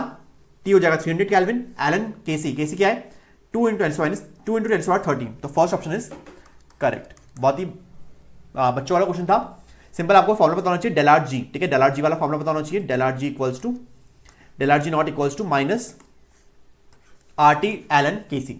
चलते नेक्स्ट क्वेश्चन पे। द नंबर ऑफ प्रोटॉन्स, बहुत ही easy question, protons, neutrons and electrons in lutetium 71 175 R। तो हमको पता है कि ये दिखाता है, जो नीचे दिखाता है वो एटॉमिक नंबर को दिखाता है। Atomic number is nothing but number of protons and number of electrons, या नंबर ऑफ प्रोटॉन्स बोल सकते हो, नंबर ऑफ इलेक्ट्रॉन्स बोल सकते हो। अगर आपका जो एटम है वो ऑक्सीडाइज स्टेट में नहीं है, ठीक है, ऑक्सीडाइज स्टेट में नहीं, न्यूट्रल स्टेट में, ठीक है, तो आपका नंबर ऑफ प्रोटॉन्स भी, ठीक है, नंबर ऑफ प्रोटॉन्स भी आपके कितने हो जाएंगे, 71 हो जाएंगे, इलेक्ट्रॉन्स भी आपके 71 हो जाएंगे। तो इलेक्ट्रॉन्स प्रोटॉन सेम है, प्रोटॉन्स और इलेक्ट्रॉन्स मतलब फर्स्ट और थर्ड, आपका फर्स्ट और थर्ड सेम होना चाहिए। सेम है नहीं है, सेम है नहीं है, सेम है नहीं है, तो आपका करेक्ट ऑप्शन हो जाएगा फर्स्ट। ठीक है, आपको न्यूट्रॉन्स निकालने की जरूरत भी नहीं पड़ी, ठीक है, आपको न्यूट्रॉन निकालने की जरूरत भी नहीं पड़ी, पर न्यूट्रॉन्स हम निकाल लेते हैं। न्यूट्रॉन्स क्या हो जाएंगे आपके, न्यूट्रॉन्स आता है आपके the mass number minus atomic number, ठीक है, 175 माइनस 71, ठीक है, 175 माइनस 71 हो जाएगा, तो 5 माइनस 1 4, 7 माइनस 7 0 और 104, तो 104 हो जाएंगे आपके न्यूट्रॉन्स। ठीक है, 104 हो जाएंगे आपके न्यूट्रॉन्स और 71 हो जाएंगे प्रोटॉन्स और इलेक्ट्रॉन्स। आपको करेक्ट हो जाएगा फर्स्ट ऑप्शन, ठीक है, करेक्ट हो जाएगा आपका फर्स्ट ऑप्शन। चलते हैं नेक्स्ट क्वेश्चन पे। विच of the following has the maximum number of atoms, ठीक है, नंबर ऑफ एटम्स पूछा है, नंबर ऑफ एटम्स पूछा है, हमको पता है कि नंबर ऑफ एटम्स यहाँ पे कितने हो जाएंगे, 1 ग्राम ऑफ Ag पूछा है, ठीक है, हमको पता है, देखो इसके लिए दिखाता हूँ अच्छी तरह करके, एक ऑप्शन के लिए हमको पता है 108 ग्राम, क्योंकि एटॉमिक मास क्या है 108 ग्राम। 108 ग्राम में कितने होते हैं Na मॉलिक्यूल्स होते हैं, Na मतलब 6.02 मल्टीप्लाई बाय 10⁻23 मॉलिक्यूल्स होते हैं। मॉलिक्यूल्स मत लिखो, एटम्स लिखो, ठीक है, क्योंकि आप मॉलिक्यूल नहीं है ना, एटम है, एटम्स होते हैं, ठीक है। अब 1 ग्राम के लिए कितने हो जाएंगे, 1 ग्राम के लिए हो जाएंगे Na/108 आ रहा है, Na/108। सिमिलरली यहाँ पे कितने हो जाएंगे 1 ग्राम के लिए, यहाँ पे कितने हो जाएंगे Na/24। सिमिलरली यहाँ पे कितने हो जाएंगे, वेरी इंपॉर्टेंट, यहाँ पे देखो ध्यान से, 1 ग्राम ऑफ O2 मॉलिक्यूल, ठीक है, 1 ग्राम ऑफ O2। O2 क्या यहाँ पे मॉलिक्यूल है, O2 यहाँ पे मॉलिक्यूल है, तो हमारे को पता है कि 32 ग्राम O2 में 6.02 मल्टीप्लाई बाय 10⁻23 मॉलिक्यूल्स होते हैं, मॉलिक्यूल्स होते हैं। हमको एटम्स निकालने, ठीक है, हमको एटम्स निकालने। एटम्स कितने होंगे, क्योंकि हमको पता है एक O2 में 2 एटम्स है, एक O2 में 2 एटम्स है, तो 32 ग्राम O2 में कितने होंगे 6.02 multiply by 10⁻23 multiply by 2 atoms of oxygen, इतने होंगे। ये बहुत ही बेसिक चीजें, बट बहुत ही आनी चाहिए, ठीक है, बहुत ही आनी चाहिए। हाँ, इससे आपके क्वेश्चन गलत हो सकते हैं, ठीक है, इस चीज से आपके क्वेश्चन गलत हो सकते हैं। तो एक O2 में दो ऑक्सीजन एटम्स हैं, 2 एटम्स ऑफ ऑक्सीजन है, ठीक है, 2 एटम्स ऑफ ऑक्सीजन है, तो यहाँ पे इसलिए 2 से मल्टीप्लाई करा, ठीक है, 2 से मल्टीप्लाई करा, तो ये 32 ग्राम की बात कर रहे हैं। अगर 1 ग्राम O2 की बात करें तो कितना हो जाएगा 6.02 मल्टीप्लाई बाय 10⁻23, या लिख सकते हो Na, इसको लिख दोगे Na into 2/32, that is Na/16, ठीक है, दैट इज Na/16 हो जाएगा, ठीक है, Na/16 हो जाएगा, ठीक है। नेक्स्ट इसकी बात करें अगर, तो ये हो जाएगा Na/7। तो पूछे maximum number of protons, maximum कैसे निकालेंगे, जिसका डिनोमिनेटर सबसे छोटा है, उसे मैक्सिमम नंबर ऑफ एटम्स होंगे। डिनोमिनेटर सबसे छोटा किसका है 7 सबसे छोटा है, 7 सबसे छोटा है, तो ये यहाँ पे किससे मैक्सिमम नंबर ऑफ एटम्स हो जाएंगे, ठीक है, मैक्सिमम नंबर ऑफ एटम्स हो जाएंगे लिथियम के लिए। तो 1 ग्राम ऑफ लिथियम में सबसे ज्यादा नंबर ऑफ एटम्स होंगे इन चारों केसेस में, ठीक है, इन चारों केस में से सबसे ज्यादा नंबर ऑफ एटम्स किसमें हो जाएंगे 1 ग्राम ऑफ लिथियम में। That's how you have to do this question. I hope it's clear. चलते हैं नेक्स्ट क्वेश्चन पे। फॉर द रिएक्शन, ये अच्छा क्वेश्चन है, 2Cl gas gives Cl2 gas, the correct option is, देखो हमको पता है अगर हमारी रिएक्शन होती है Cl2 गैस से 2Cl गैस बन रहा है, तो हमको ध्यान से डायरेक्ट पता लग जाता है कि Cl-Cl बॉन्ड टूट रहा है। यहाँ पर क्या हो रहा है Cl-Cl बॉन्ड टूट रहा है, तो अगर टूट रहा होता तो एंडोथर्मिक रिएक्शन होती पॉजिटिव। बट हमारी रिएक्शन उल्टी है, अब हमारी रिएक्शन क्या है उल्टी है, क्या है हमारी रिएक्शन 2Cl से Cl2 बन रहा है, मतलब हमारे बॉन्ड्स फॉर्म हो रहे हैं, ठीक है, हमारे बॉन्ड्स टूट नहीं रहे, हमारे बॉन्ड्स फॉर्म हो रहे हैं। तो यहाँ पे क्या हो जाएगी, जो डेल H होगी आपकी, वो क्या होगी नेगेटिव मतलब एक्सोथर्मिक रिएक्शन। एक्सोथर्मिक रिएक्शन हमेशा ध्यान रखना, जब बॉन्ड्स ब्रेक होते हैं, जब आपके बॉन्ड्स ब्रेक होते हैं तो आपकी जो रिएक्शन होती है वो क्या होती है एंडोथर्मिक। अगर आपके बॉन्ड्स फॉर्म हो रहे हैं, देखो यार बॉन्ड्स फॉर्म हो रहे हैं ना, 2 Cl जो है मिलके Cl2 बना रहे हैं, तो बॉन्ड फॉर्म हो रहे हैं। जब भी बॉन्ड फॉर्मेशन होता है तो आपकी हीट रिलीज होती है, तो एक्सोथर्मिक रिएक्शन, ठीक है, क्या हो जाएगी एक्सोथर्मिक रिएक्शन हो जाएगी। तो यहाँ पे क्या होगा exothermic reaction del H less than 0 होगा, ठीक है, लेस देन 0, तो ये भी गलत और ये भी गलत, या तो ये होगा या ये होगा। अब एंट्रोपी देख लो, एंट्रोपी देख लो, तो देखो यहाँ पे पहले 2 मॉलिक्यूल से Cl गैस के, बट अब यहाँ पे एक मॉलिक्यूल हो गया Cl2 गैस का, 2 से 1 जा रहा है, 2 से 1 जा रहा है, तो डिसऑर्डरनेस कम हो गई, डिसऑर्डरनेस कम हो गई तो एंट्रोपी डिक्रीज हो गई, एंट्रोपी डिक्रीज हो गई, एंट्रोपी डिक्रीज हो गई, तो डेल H क्या हो जाएगा, चेंज इन एंट्रोपी क्या हो जाएगी नेगेटिव हो जाएगी, ठीक है, चेंज इन एंट्रोपी क्या हो जाएगी नेगेटिव हो जाएगी, क्योंकि आपकी एंट्रोपी डिक्रीज हो गई रिएक्शन से प्रोडक्ट जाने पे, ठीक है, रिएक्टेंट से प्रोडक्ट की तरफ जाने पे एंट्रोपी आपकी डिक्रीज हो गई, तो डेल H नेगेटिव हो गया। डेल H नेगेटिव मतलब del H less than 0, del H less than 0 हो गया, तो ये भी गलत हो जाएगा क्योंकि यहाँ पे डेल H ग्रेटर देन 0 रखा है, तो ये भी गलत। तो आपका करेक्ट ऑप्शन हो जाएगा 4th, ठीक है, आपका करेक्ट ऑप्शन हो जाएगा 4th, that is del H is less than 0, del H is less than 0, क्योंकि डेल H नेगेटिव है, और del H is also less than 0, that is 4th option is correct. चलते next question पे। Now next question हमारा freezing point से solution, मतलब the freezing point depression constant Kf दे रखा है आपको 5.12, the freezing point depression for the solution of molality भी दे रखी है आपको 0.078, containing non electrolyte solid, non electrolyte मतलब वो डिसोसिएट नहीं होगा, ठीक है, नॉन इलेक्ट्रोलाइट मतलब डिसोसिएट नहीं होगा, तो आई की वैल्यू 1 लेनी है, ठीक है, आई की वैल्यू 1 लेनी है आपको। ऑफ इन बेंजीन, ठीक है, बेंजीन देखा है, तो आपको हमको फॉर्मुला पता है del TF equals to KF into M, आपको डेल TF निकालना सिंपल, आपको KF इंटू M करना है। KF आपको दे रखा है 5.12, M आपको दे रखा है 0.078, 0.078 दे रखा है आपको M, सिंपल सॉल्व कर देंगे तो आपका आ जाएगा 0.40 केल्विन के अराउंड, ठीक है, 0.04 केल्विन के अराउंड आ जाएगा आपका आंसर। तो दैट इज थर्ड ऑप्शन, ठीक है, थर्ड ऑप्शन आपका करेक्ट हो जाएगा, ठीक है। I hope it's clear, third option आपका करेक्ट हो जाएगा, 0.40 kelvin, that is third option. तो बहुत इजी क्वेश्चन था, सिंपल, आपको फॉर्मूला पता होना चाहिए। चलते हैं नेक्स्ट क्वेश्चन पे। Find the solubility of NaOH whole twice in 0.1 molar NaOH given that the ionic product of NaOH whole twice is this. ये आपका एनसीईआरटी का एग्जांपल है जो कि बहुत बार पूछा गया है, ठीक है, एनसीईआरटी का एग्जांपल है जो कि बहुत बार पूछा हुआ है। तो आपको पता होना चाहिए कि एनसीईआरटी कितनी इंपॉर्टेंट है, एनसीईआरटी कितनी इंपॉर्टेंट है, इसलिए मैं एनसीईआरटी के वन शॉट लेता हूं, क्योंकि नीट के बच्चों के लिए एनसीईआरटी बहुत इंपॉर्टेंट है। तो ध्यान से हो कैसे करेंगे इस क्वेश्चन को। तो हमारे पास NaOH होल ट्वाइस है, हमारा क्या स्प्रैंगली सॉल्युबल सॉल्ट है, क्या ये स्प्रैंगली सॉल्युबल सॉल्ट है, तो S टूटेगा, NaOH होल ट्वाइस टूटेगा, Na2 प्लस 2OH माइनस, इसके लिए हमारी सॉल्युबिलिटी होगी S, इसके लिए हमारी सॉल्युबिलिटी होगी 2S। बट एक अभी क्या हो रहा है, एक उन्होंने क्या कर दिया, उन्होंने NaOH भी डाल दिया, उन्होंने क्या डाल दिया, NaOH भी डाल दिया, तो NaOH में भी OH निकलेगा, NaOH से भी तो OH निकलेगा, Na प्लस OH माइनस। अब NaOH क्या है, एक स्ट्रॉन्ग बेस है या स्ट्रॉन्ग इलेक्ट्रोलाइट बोल लो, स्ट्रॉन्ग इलेक्ट्रोलाइट तो पूरा ही टूट जाएगा, 100% डिसोसिएट होगा। तो जितना 0.1 हमने लिया था स्टार्टिंग में, 0.1 मोलर लिया था, 0.1 मोलर ही Na प्लस बनेंगे और 0.1 मोलर ही OH माइनस बनेंगे, 0.1 Na प्लस बनेंगे और 0.1 OH माइनस बनेंगे। हमको पता है, तो हमारी टोटल OH माइनस की कॉन्स्टेंट कितनी हो गई, ध्यान से देखो, टोटल OH माइनस की कॉन्स्टेंट कितनी हो गई, 0.1 प्लस 2S, ये हो गई, क्योंकि यहाँ पे 0.1 है और यहाँ पे 2S है। कॉन्सेंट्रेशन और सॉल्युबिलिटी सेम ही होती है, ठीक है, कॉन्सेंट्रेशन और सॉल्युबिलिटी सेम होती है जब इक्विलिब्रियम मेंटेन हो जाता है, ठीक है, जब इक्विलिब्रियम पे at equilibrium concentration is equal to solubility, तो 0.1 प्लस 2S हो गया। हमको पता है कि जो NaOH होल ट्वाइस है वो हमारा स्प्रैंगली सॉल्युबल सॉल्ट है। क्या है हमारे स्प्रैंगली सॉल्युबल सॉल्ट, मतलब सॉल्युबिलिटी बहुत कम होगी, सॉल्युबिलिटी कम होगी तो 2S की वैल्यू बहुत छोटी होगी 0.1 से, 2S की वैल्यू बहुत छोटी होगी 0.1 से, तो हम OH माइनस कॉन्स्टेंट को लिख सकते हैं, सिंपल लिख सकते हैं 0.1, वेरी इंपॉर्टेंट, ठीक है, क्या लिख देंगे, सिंपल 0.1 लिख देंगे, सिंपल लिख देंगे 0.1। अब लगा देंगे KSP का फॉर्मूला, हमको KSP की वैल्यू दे रखी है, ठीक है, ये क्या दे रखी है, हमको KSP की वैल्यू दे रखी है, दैट इज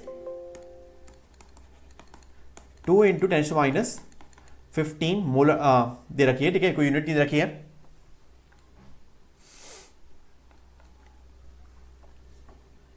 तो आप फॉर्मूला लगा दें KSP का, ठीक है, KSP इक्वल्स टू क्या हो जाएगा, Na2 प्लस और OH माइनस का स्क्वायर, क्योंकि 2 OH माइनस थे तो OH माइनस का स्क्वायर, Na2 प्लस की कॉन्स्टेंट कितनी है, देखो ध्यान से, S है तो S, और OH माइनस से कितनी हो गई, OH माइनस की हमने निकाल दी लास्ट में 0.1, क्योंकि 2S को नेगलेक्ट कर दिया, ठीक है, 2S को नेगलेक्ट कर दिया, 0.1 हो जाएगा, तो S इंटू 0.1, और जो Na2 प्लस की है S है और 0.1 OH माइनस की है तो S 0.1 का होल स्क्वायर हो जाएगा।